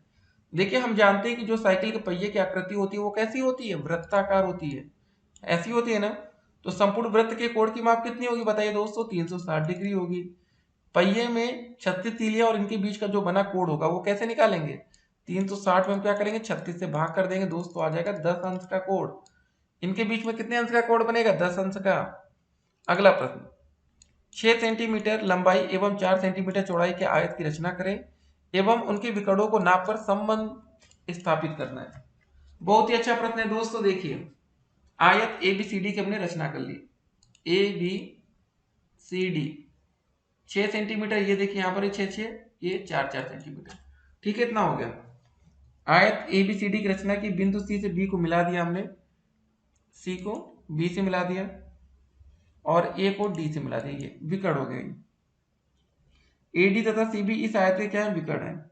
पाइथागोरस प्रमेय के अनुसार दोस्तों क्या हो जाएगा बताइए, CD स्क्वायर बराबर होगा, देखिए CD स्क्वायर प्लस का दोस्तों हमारा ये देखिए ये CD स्क्वायर BD स्क्वायर बराबर दोस्तों हो जाएगा हमारा BC का स्क्वायर। ये दोस्तों एक तरह से ये त्रिभुज हो गया ना, ये हमारा कर्ण का काम करेगा, ये कर्ण हो गया, ये दोस्तों हमारा लंब हो जाएगा, ये हो जाएगा हमारा आधार। आपको पता है ना कि कर्ण का स्क्वायर बराबर लंब का स्क्वायर प्लस आधार का स्क्वायर, वही चीजें यहाँ पर लिखी गई है। तो यहाँ दोस्तों हो जाएगा 6 का स्क्वायर, CD देखिए 6 है ना इसकी, BD का 4 का स्क्वायर बराबर BC का स्क्वायर। तो क्या हो जाएगा दोस्तों बताइए, 6 का स्क्वायर 36, 4 का स्क्वायर 24 बराबर BC स्क्वायर। 36 और 24 जोड़ लेंगे दोस्तों, हो जाएगा हमारा 52 बराबर BC स्क्वायर, ठीक है। तो यहाँ से दोस्तों या तो BC बराबर क्या लिख सकते हैं, √52, या इसका मान हम निकालें तो 7.21 सेंटीमीटर लगभग आएगा अप्रोक्सीमेटली। इसी तरह दोस्तों विकर्ण AD की गणना की जा सकती है, ठीक है, जो A और D, ये वाले AD विकर्ण की। तो आपको दोस्तों बताना चाहिए अगर AD का भी हम मान निकालें तो ये देखिए लंब 4 हो जाएगा, आधार 6 रहेगा, और करने पर दोस्तों आपको बता दें जो हमारा BC बराबर होगा, ठीक है, वो दोस्तों हमारा AD के बराबर आएगा, ठीक है। विकर्ण दोस्तों दोनों बराबर होंगे। इससे यह सिद्ध होता है कि आयत के दोनों विकर्णों की नाप क्या होती है, बराबर होती है। कभी आयत की बात आएगी तो उसके दोनों विकर्ण की नाप बराबर आएगी, ठीक है। एक चीज हमने अप्रूव कर लिया, चले आगे अगले क्वेश्चन में बढ़ते हैं। अगला प्रश्न है कि 6 सेंटीमीटर लंबे 4 सेंटीमीटर चौड़े आयत का परिमाप ज्ञात करिए। आयत का परिमाप का जो फार्मूला होता है याद रखिएगा, 2 ब्रैकेट में लंबाई प्लस का चौड़ाई, 2 हो जाएगा दोस्तों, लंबाई कितनी दी गई है 6, चौड़ाई 4, 6 4 10 गुणे 2 हो जाएगा 20 सेंटीमीटर। अगला प्रश्न देखिए, एक आयताकार गत्ते का क्षेत्रफल 117 वर्ग सेंटीमीटर है, इसकी लंबाई दोस्तों अगर 13 सेंटीमीटर है तो गत्ते की चौड़ाई आपको बतानी है। देखिए आयत का जो क्षेत्रफल का फार्मूला होता है वो क्या होता है, लंबाई गुणे चौड़ाई, ठीक है। आयत का क्षेत्रफल का फार्मूला लंबाई गुणे चौड़ाई होता है, ठीक है। तो क्षेत्रफल दोस्तों दिया गया 117, लंबाई दिया गया 13, चौड़ाई को हम क्या मान लेते हैं, B मान लेते हैं। तो B बराबर हो जाएगा 117/13, 13 9 117, 9 आ गया ना। तो जो हमारा चौड़ाई B बराबर आ जाएगा 9 सेंटीमीटर, हो गया। अगले प्रश्न में बढ़ते हैं। 5 सेंटीमीटर भुजा के वर्ग का परिमाप, जो वर्ग का परिमाप का फार्मूला होता है वो होता है 4 गुणे भुजा। तो दोस्तों 4 गुणे 5 हो जाएगा बराबर 5 होकर 20 सेंटीमीटर। फिर अगला क्वेश्चन आता है, दी गई ABCDEA आकृति का परिमाप 14.28 सेंटीमीटर है, जिसमें ए बी का मान दोस्तों दिया गया है, बी सी का दिया गया है, डी ई का दिया गया है, ई ए का दिया गया है। वक्र सी डी की माप हमें ज्ञात करनी है, सी और डी। ठीक है, अब देखिए दोस्तों इस क्वेश्चन में हमारा भैया कहीं पर ये जो सी डी है ना वो लिखा तो है नहीं ये, लेकिन ये एक वक्र है।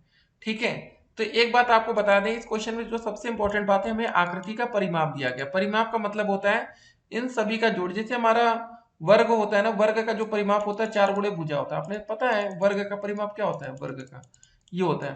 तो इस परिमाप इसका दिया गया है, मतलब जो 14.28 दिया गया है, इसका मतलब है इन सभी का जोड़ दिया गया। मतलब दोस्तों ए बी मतलब 3.5 जोड़ दीजिए, बी सी 3.8 जोड़ दीजिए, जो ये दिया गया है। ठीक है, इसको 2.3 जोड़ देंगे, फिर उसके बाद 2.05 जोड़ देंगे, प्लस 2 से यहाँ से हमारा सी डी का मान आ जाएगा, या डी सी आप लिख सकते हैं। टोटल दोस्त यहाँ से हमारा जो सी डी का मान आएगा, सिंपल से क्या करेंगे 14.28, ये सब जोड़ने पर हमारा आ जाएगा 11.65। इसको घटा लेंगे तो यहाँ से हमारा जो सी डी का मान आ जाएगा 2.63। कितना आसान तरीका है, बस दिमाग लगाना है बस।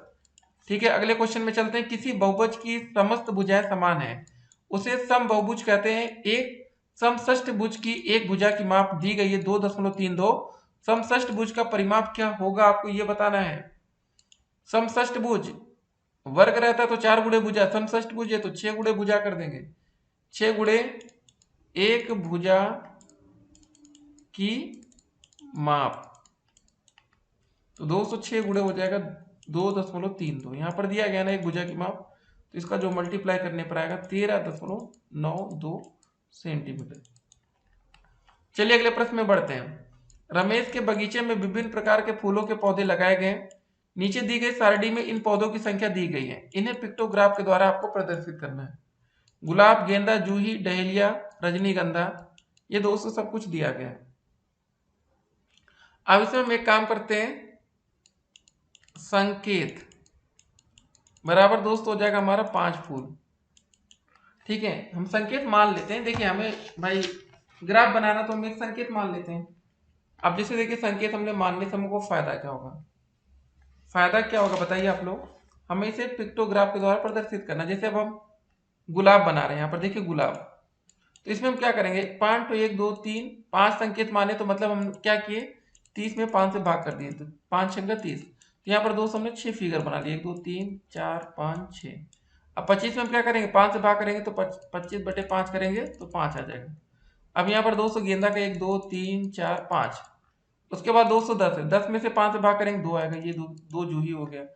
15 में 5 से भाग करेंगे 3, तो ये फिगर आएगा। उसके बाद दोस्तों रजनीगंधा 45, 45/5 करेंगे क्या हो जाएगा 5 9 45, यहाँ 9 तो फिगर 1 2 3 4 5 6 7 8 9। अब अगला क्वेश्चन आता है कि वृत्त, व्यास, त्रिज्या, परिधि, जीवा को आपको स्पष्ट करना है, इसकी परिभाषा आपको देनी है। वृत्त क्या होता है, यदि प्रकार में एक पेंसिल लगाकर प्रकार की नोक किसी निश्चित बिंदु पर रखकर घुमाए तो वृत्त की रचना होती है। व्यास क्या होता है, वृत्त पर स्थित किन्हीं दो बिंदुओं को मिलाने वाली ऐसी सरल रेखा जो वृत्त के केंद्र से होकर जाती है, व्यास कहलाती है। एक ही वृत्त के सभी व्यास लंबाई में समान होते हैं। त्रिज्या, वृत्त के केंद्र से परिधि तक की दूरी त्रिज्या कहलाती है। किसी वृत्त के व्यास की लंबाई त्रिज्या की 2 गुनी होती है, अर्थात व्यास का जो फार्मूला होता है 2 गुणे त्रिज्या होता है। परिधि क्या होता है, वृत्ताकार घेरे के परिमाप को उस वृत्त की परिधि कहते हैं। जीवा क्या होता है, वृत्त के किन्हीं दो बिंदुओं को मिलाने वाले रेखाखंड को वृत्त की जीवा कहते हैं। वृत्त के केंद्र से जाने वाली जीवा वृत्त की व्यास होती है। 7.2 सेंटीमीटर व्यास का एक वृत्त खींचिए तथा इसकी त्रिज्या भी ज्ञात करना है। एक दोस्तों हमने यहाँ पर देखिए वृत्त, देखिए 7.2 सेंटीमीटर व्यास का एक वृत्त खींचा। अगर दोस्तों हमारा व्यास बराबर कितना है 7.2 सेंटीमीटर, तो व्यास बराबर क्या होता है फार्मूला, व्यास बराबर होता है 2 गुणे त्रिज्या। ठीक है, हमें दोस्तों व्यास का मान दिया गया 7.2 बराबर 2 गुणे आर कर दीजिए, त्रिज्या को रेडियस आर से व्यक्त करते हैं, तो ये आर बराबर हो जाएगा 7.2/2 हो जाएगा, या आर का मान आ जाएगा 3.6 आ जाएगा सेंटीमीटर। ठीक है, ये हो गया। अगले प्रश्न में बढ़ते हैं हम लोग।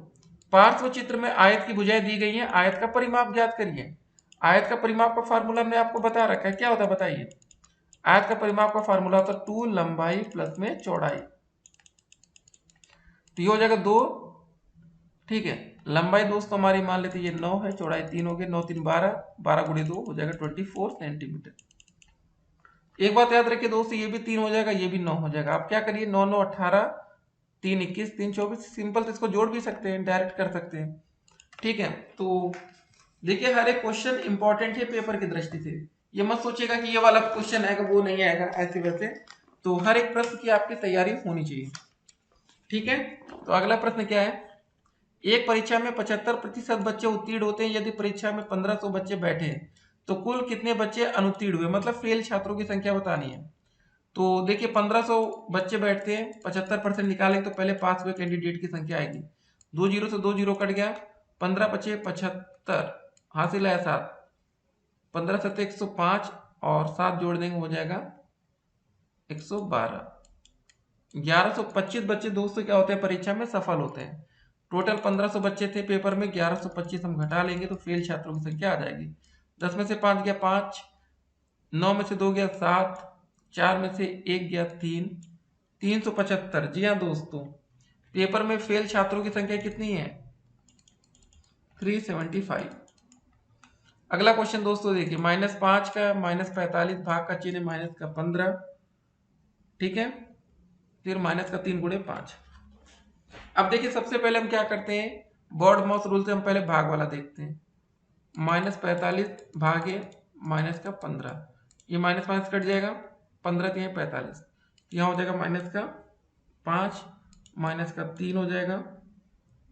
ठीक है दोस्तों, और 5 3 15, माइनस का 15 हो जाएगा। तो सबको जोड़ें 15 20, माइनस का 23 आ जाएगा। अब ये दोस्तों देखिए ये माइनस प्लस हो गया, लेकिन ये वाला जो पहले से माइनस दिया गया था इसकी वजह से ये माइनस बरकरार रहता है। ठीक है, अगले क्वेश्चन में आते हैं, वह छोटी से छोटी संख्या बताइए जिसमें 75 80 और 135 से भाग देने पर प्रत्येक दशा में 3 शेष बचना चाहिए। ठीक है, तो सबका क्या करेंगे, लसा निकाल देंगे और जो भी दोस्तों आंसर आएगा उसमें हम क्या करेंगे, 3 जोड़ देंगे। ऐसा ही क्वेश्चन अभी आज हमने देखा भी था। तो 75 80 और 135 का हम क्या निकालेंगे, पहले लसा निकाल देंगे। लसा निकालने पर दोस्तों हमारा लसा एलसीएम आएगा कितना, 10,800। प्रत्येक दशा में 3 बचे, तो 10,800 में दोस्तों हम 3 जोड़ देंगे तो हमारा आंसर आएगा 10,803। अगले प्रश्न में आगे बढ़ते हैं। राम की उम्र श्याम से 5 वर्ष अधिक है, यदि राम की वर्तमान उम्र 28 वर्ष है तो श्याम की वर्तमान उम्र आपको बतानी है। ठीक है, श्याम की वर्तमान उम्र, और क्वेश्चन में शुरू में बोला गया था कि राम की उम्र श्याम से 5 वर्ष अधिक है। तो सबसे पहले दोस्तों मान लेते हैं, माना जो राम की उम्र है वो कितनी दोस्तों, x वर्ष है। ठीक है, उसके बाद राम की उम्र होगी, एक सेकंड दोस्तों देखिए क्वेश्चन में हमें बताना था फिलहाल श्याम की वर्तमान उम्र है ना, तो यहाँ पर हम राम की उम्र नहीं मानेंगे, यहाँ पर हम मानेंगे श्याम की। माना श्याम की दोस्तों जो वर्तमान उम्र है x वर्ष है, राम की जो उम्र है श्याम से 5 वर्ष अधिक है, तो यहाँ तो राम की जो उम्र हो जाएगी वो x + 5 हो जाएगी। ठीक है, यदि राम की वर्तमान उम्र 28 वर्ष है तो कैसे निकालेंगे, तो देखिए दोस्तों यहाँ पर क्वेश्चन में बोला गया था कि जो राम की उम्र है श्याम से 5 वर्ष अधिक है और राम की जो वर्तमान उम्र है वो 28 है, तो मतलब x + 5 बराबर हो जाएगा 28। तो यहाँ से हमारा x का मान आ जाएगा 23, 28 में से 5 गया 23 आया, और हमने x माना था श्याम की उम्र, तो जो हमारा श्याम की उम्र आ जाएगी वो कितनी हो जाएगी दोस्तों, 23 साल हो जाएगी। ठीक है, हो गया। अगला क्वेश्चन देखिए, अब्दुल अपने पिता से 25 वर्ष छोटा है, यदि 10 वर्ष पूर्व पिता की उम्र अब्दुल की उम्र की 6 गुनी रही हो तो अब्दुल की वर्तमान उम्र आपको बताना है। अब दोस्तों अब्दुल की वर्तमान उम्र बताना है तो सबसे पहले इस क्वेश्चन में क्या करेंगे, मानेंगे, माना क्या मानेंगे, अब्दुल, माना अब्दुल की वर्तमान उम्र कितनी है हमारी, x वर्ष है, और पिता की दोस्तों वर्तमान उम्र कितनी होगी, अब्दुल अपने पिता से 25 वर्ष छोटा है, तो पिता की दोस्तों जो वर्तमान उम्र होगी, पिता की वर्तमान उम्र जो हो जाएगी हमारी x + 25 हो जाएगी। 10 वर्ष पूर्व अब्दुल की उम्र होगी, 10 साल पहले दोस्तों, 10 वर्ष पूर्व। ठीक है, जब 10 वर्ष पूर्व की बात आएगी अब्दुल की जो उम्र होगी वो x - 10 हो जाएगी, अब दोस्तों 10 वर्ष पूर्व अब्दुल के पिता की जो उम्र होगी कितनी होगी? 10 वर्ष पूर्व अब्दुल, ये अब्दुल की उम्र थी, ये अब्दुल के पिता की उम्र आएगी। ये हो जाएगी दोस्तों x प्लस 25 माइनस का 10, तो हो जाएगी x प्लस 15। ये हो जाएगी ना 10 साल पहले। अब क्वेश्चन में क्या बोला गया है? यदि 10 वर्ष पूर्व पिता की उम्र अब्दुल की उम्र की 6 गुनी रही हो, ठीक है, जो पिता की उम्र थी दोस्तों x प्लस 15, अब्दुल की उम्र की 6 गुनी, मतलब 6 इंटू एक्स माइनस 10 बराबर x प्लस 15। अब इसको हमें सॉल्व कर लेना है। ये हो जाएगा 6x माइनस का 60 बराबर x प्लस 15। ये x इधर आ जाएगा तो हो जाएगा 6x माइनस एक्स बराबर 15 प्लस का 60 हो जाएगा। ये हो जाएगा 5x बराबर हो जाएगा 75। या x का मान आ जाएगा 75/5। 5 एकम 5, 50 25, मतलब 15 आ जाएगा दोस्तों। x का मान आ जाएगा 15 वर्ष, और हमें बताना था अब्दुल की उम्र, ये x ही माने थे, तो इसकी उम्र आ जाएगी 15 वर्ष। ठीक है, कितना आएगा अंतर? 15 वर्ष। तो ऐसे क्वेश्चंस पेपर में आएंगे तो आपको तैयार रहना है, ठीक है, हर एक प्रश्न के लिए तैयार रहिए, ऐसे प्रश्न आते हैं पेपर में। चलिए अगला प्रश्न देखते हैं। चलिए ये वाला भी अगर आप सीख गए तो फिर पेपर के लिए आप लोग के लिए आसान होता हुआ चला जाएगा, ठीक है ना। इसको मिटाते हैं। अब देखिए इस क्वेश्चन क्या है कि माया अपने 5 वर्ष के बच्चे से इस समय 20 वर्ष बड़ी है। अब से कितने वर्ष के पश्चात उम्र बच्चे की उम्र की 3 गुना हो जाएगी, आपको यह बताना है। तो देखिए पहले आप लोग करने का प्रयास कर रख रही है, बाकी तो हम आपको स्टेप बाय स्टेप एक एक आंसर बताएंगे। अब देखिए माया अपने 5 वर्ष के बच्चे से, तो जो बच्चे की वर्तमान उम्र है बताइए कितनी है? पहले बच्चे की वर्तमान जो उम्र आ रही है दोस्तों वो कितनी है? 5 वर्ष है, ठीक है। माया की वर्तमान उम्र कितनी हो जाएगी दोस्तों? इस समय वो 20 वर्ष बड़ी है, तो माया की जो वर्तमान उम्र आएगी वो हो जाएगी 5 + 20, 25 वर्ष हो जाएगी। माना x वर्ष के पश्चात माया की उम्र बच्चे की उम्र की 3 गुनी हो जाएगी। क्योंकि यहाँ पर पूछा गया दोस्तों कितने वर्ष के पश्चात, ये हमें नहीं पता, तो हमने मान लिया माना x साल के पश्चात या x वर्ष के पश्चात जो माया की उम्र है बच्चे की उम्र की 3 गुनी हो जाएगी, ठीक है। ये हमें नहीं पता है, x साल के बाद हमने मान रहे हैं। x वर्ष के पश्चात बच्चे की जो आयु होगी कितनी हो जाएगी? x वर्ष के पश्चात बच्चे की आयु 5 + x हो जाएगी, ठीक है। और x वर्ष के पश्चात जो माया की उम्र होगी वो कितनी हो जाएगी? 25 + x हो जाएगी। हमने 25 माना था माया की उम्र, ठीक है।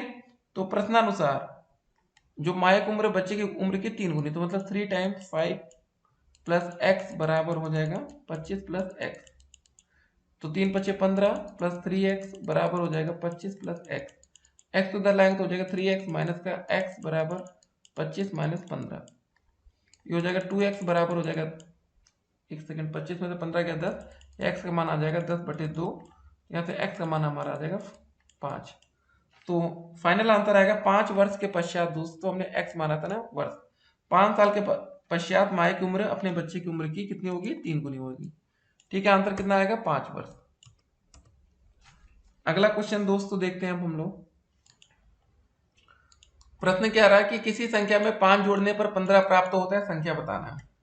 मान लेते दोस्तों कोई संख्या x है जिसमें हम 5 जोड़ देते हैं तो कितना मिलता है? 15 मिलता है।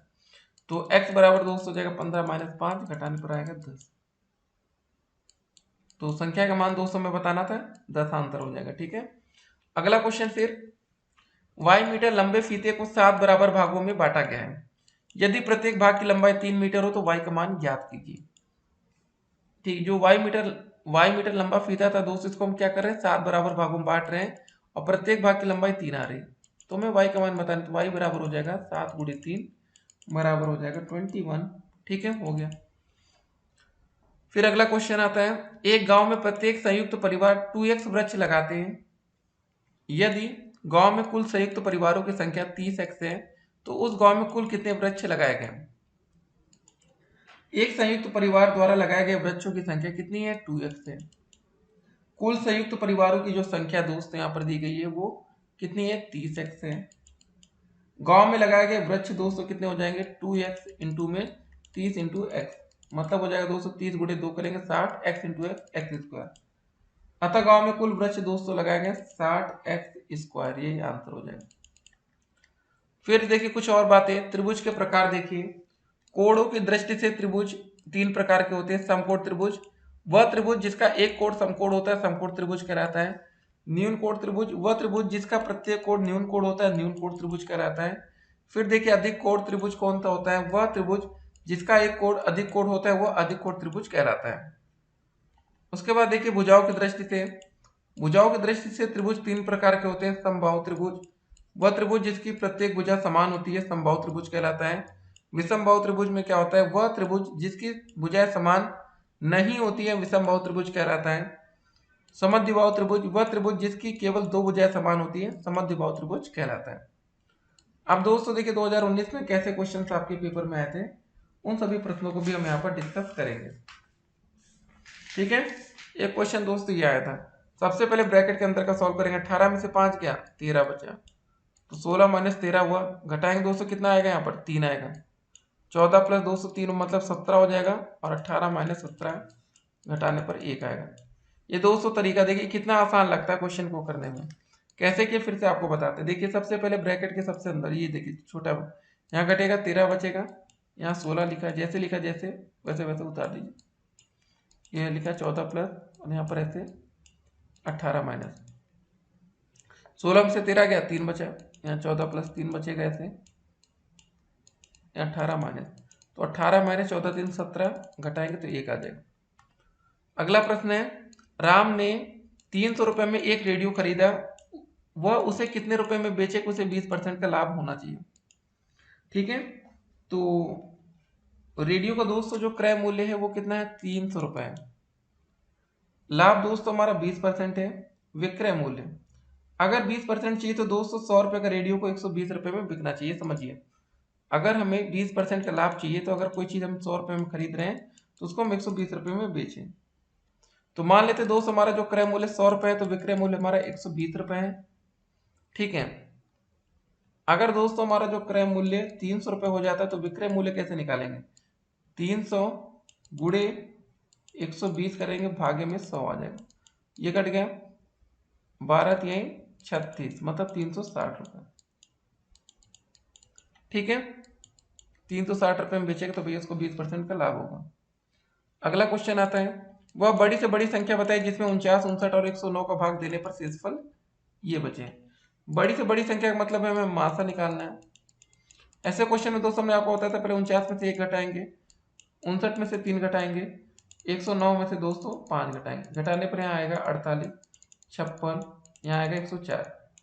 हमें दोस्तों बड़ी से बड़ी संख्या मासा निकालना है। 48 से 256 में भाग किए थे, एक बार गया था 48, फिर दोस्तों 8 आया था, 8 से भाग करेंगे 48 पे, 8 छंग 48, ये कट गया। उसके बाद दोस्तों 8 से भाग हमने 104 में दिया था, 8 एकम 8, 2 4 8 3 24 कट गया था, तो हमारा जो मासा आ गया था वो आ गया था 8। तो ये तरीका था दोस्तों इस क्वेश्चन को करने का। अगला प्रश्न फिर दोस्तों देखिए 2019 के सभी प्रश्न अब हम आपके सामने रख रहे हैं जो क्वेश्चन पेपर में आया। 5a² प्लस 4a माइनस 2 का मान ज्ञात कीजिए यदि a का मान हमें दिया गया है। a बराबर -2 रख दीजिए, यहाँ पर 5 एक जगह -2 का स्क्वायर प्लस का 4 इंटू -2 -2 यहाँ ये हो जाएगा दोस्तों 5, -2 का स्क्वायर हो जाएगा गुणे 4 हो जाएगा, 4 दूनी 8 हो जाएगा, -2 5 चौके दोस्त हो जाएगा 20 हो जाएगा, -8 -2 जोड़ेंगे 10 हो जाएगा, यहाँ घटाने पर 10 आंसर आएगा। ठीक है, अगला प्रश्न आता है, दिए गए चित्र को देखकर निम्नलिखित प्रश्नों के उत्तर देना है। 3 त्रिज्याओं के नाम लिखिए, 3 जीवाओं के नाम लिखिए, वृत्त के व्यास का नाम लिखिए, वृत्त का केंद्र बताइए। वृत्त का दोस्तों 3 त्रिज्याओं के नाम दोस्तों पहले देखिए जरा, यहाँ पर देखिए आप लोग पहले OA OC OB यहाँ पर वही लिखा है। उसके बाद दोस्तों 3 जीवाओं के नाम क्या हो जाएगा, AB B और C और AC। उसके बाद दोस्तों देखिए वृत्त के व्यास का नाम, ये व्यास देखिए जो आपके त्रिज्या मतलब केंद्र से होकर जाए, AC। वृत्त का केंद्र दोस्तों O हो गया। ठीक है, ये क्वेश्चन भी कंप्लीट हो गया। और आज का दोस्तों अब हम लोग आपके सामने रख रहे हैं अंतिम प्रश्न। जी हाँ दोस्तों, वीडियो का अंत इसी क्वेश्चन से होगा। सलमा अपनी बहन रेशमा से 10 वर्ष बड़ी है। 4 वर्ष पहले सलमा की आयु रेशमा की आयु की 2 गुनी थी। सलमा और रेशमा की वर्तमान आयु आपको ज्ञात करना है। अंतिम प्रश्न है, ठीक है, कोशिश करिएगा आप लोग बताने का, क्योंकि आपने इतनी लंबी वीडियो को देखा है, ठीक है। तो अगर आप लोग अभी तक हमारे YouTube चैनल पर नए हो तो चैनल को पहले सब्सक्राइब कर लीजिएगा, जिससे आने वाली वीडियो की हर एक नोटिफिकेशन हम आप तक पहले पहुंचा सके। वीडियो को शेयर करना, उसके बाद पार्ट 1 में आप लोग सभी बहुविकल्पीय प्रश्न, पार्ट 2 में अति लघु उत्तरीय प्रश्न भी देखेंगे इस वीडियो के बाद, अगर अभी तक आपने नहीं देखा है। देख लिया तो बहुत अच्छी बात है। अब चलिए इसका आंसर हम लोग देखते हैं। क्वेश्चन में बोला गया दोस्तों, सलमा रेशमा से 10 वर्ष बड़ी है। सलमा अपनी बहन रेशमा से 10 वर्ष बड़ी है, ठीक है। सलमा क्या है, रेशमा से 10 वर्ष बड़ी है। माना दोस्तों जो रेशमा की आयु, माना जो रेशमा की आयु है वो क्या है दोस्तों, उसको मान लेते हैं हम लोग आर वर्ष। रेशमा है ना, इसको आर से मान लेते हैं। सलमा की दोस्तों जो आयु हो जाएगी, सलमा की आयु वो 10 वर्ष रेशमा से बड़ी है, तो इसकी आयु हो जाएगी आर प्लस 10 वर्ष, ठीक है। 4 वर्ष पहले, अब देखिए यहाँ पर लिखा 4 वर्ष पहले सलमा की आयु रेशमा की आयु की 2 गुनी थी। अब दोस्तों बारी आती है यहाँ पर 4 वर्ष पहले की कंडीशन देखी जाएगी। तो 4 वर्ष पहले क्या हो जाएगा दोस्तों, जो रेशमा की आयु होगी, क्या हो जाएगी रेशमा की आयु, वो हो जाएगी R-4। और दोस्तों जो सलमा की आयु कितनी हो जाएगी, वो कितनी हो जाएगी बताइए। सलमा की आयु हमने मान लेते हैं S से मानते, तो इसकी हो जाएगी S-4, ठीक है। तो जो कंडीशन क्वेश्चन में दिया गया वैसे हम लोग करेंगे, ज्यादा दिमाग हम लोग नहीं लगाएंगे। और यहाँ पर यह बोला गया कि 4 वर्ष पहले सलमा की आयु रेशमा की आयु की 2 गुनी थी, ठीक है। इसको समझिए, जो सलमा की आयु थी, जैसे मतलब S-4 है, वो क्या है, रेशमा की आयु मतलब 2R-4 की 2 गुनी। इसको हमने ऐसे लिख लिया। तो यहाँ पर हो जाएगा दोस्तों हमारा S-4 बराबर हो जाएगा 2R-8, ठीक है। या तो S बराबर हो जाएगा हमारा 2R-8 प्लस का 4 हो जाएगा, ये इसको सॉल्व करेंगे 2R-4, ये हो जाएगा दोस्तों समीकरण नंबर 2। इसको ऐसे लिखेंगे S बराबर 2R-4, ये समीकरण नंबर 2 हो गया, ठीक है। और समीकरण नंबर 1 दोस्तों S बराबर हमारा जो था R+10, ये S बराबर ये था, ठीक है। सलमा की 2 समीकरण हमारे यहाँ बन चुके हैं। तो एक काम करते हैं, S का मान दोस्तों हमने यहाँ पर निकाला था R+10, यहाँ पर रख देते हैं S का मान R+10 बराबर हो जाएगा 2R-4। इसको सॉल्व करते हैं, ये 4 को इधर ले आएंगे तो हो जाएगा 10 प्लस का 4 बराबर 2R है, ये R इधर आएगा तो माइनस में R हो जाएगा, 214 बराबर R का मान, ठीक है। तो यहाँ से दोस्तों हमारा जो रेशमा की उम्र आ रही है 14 वर्ष। तो रेशमा की अगर उम्र, रेशमा की उम्र 14 वर्ष है, तो दोस्तों सलमा की उम्र कितनी आ जाएगी बताइए। सलमा की उम्र हमने R प्लस क्या माना था, 10 मान रखा था ना, तो हो जाएगा दोस्तों 14 प्लस 10, सलमा की उम्र आ जाएगी 24 वर्ष, ठीक है। एक की उम्र आई दोस्तों हमारी 24 वर्ष और एक की उम्र आ रही 14 वर्ष। तो इसको हम थोड़ा सा हाईलाइट करते हैं, ये 24 वर्ष है, ये 14 है, ठीक है। रेशमा की उम्र आ रही है 14 वर्ष और सलमा की उम्र दोस्तों आ रही है 24 वर्ष, ठीक है। ये हमारा आंसर हो गया। तो दोस्तों ये पर हमारी वीडियो आज कंप्लीट होती है। इसके बाद हम कुछ मॉडल्स पेपर आपके लिए लाएंगे, उन सभी को भी आपको देखना है। जितनी अच्छी प्रैक्टिस होगी उतने अच्छे नंबर आप स्कोर करेंगे पेपर में। चलिए ऑल द बेस्ट पेपर के लिए, फिर मिलते हैं। Stay connected, have a nice day.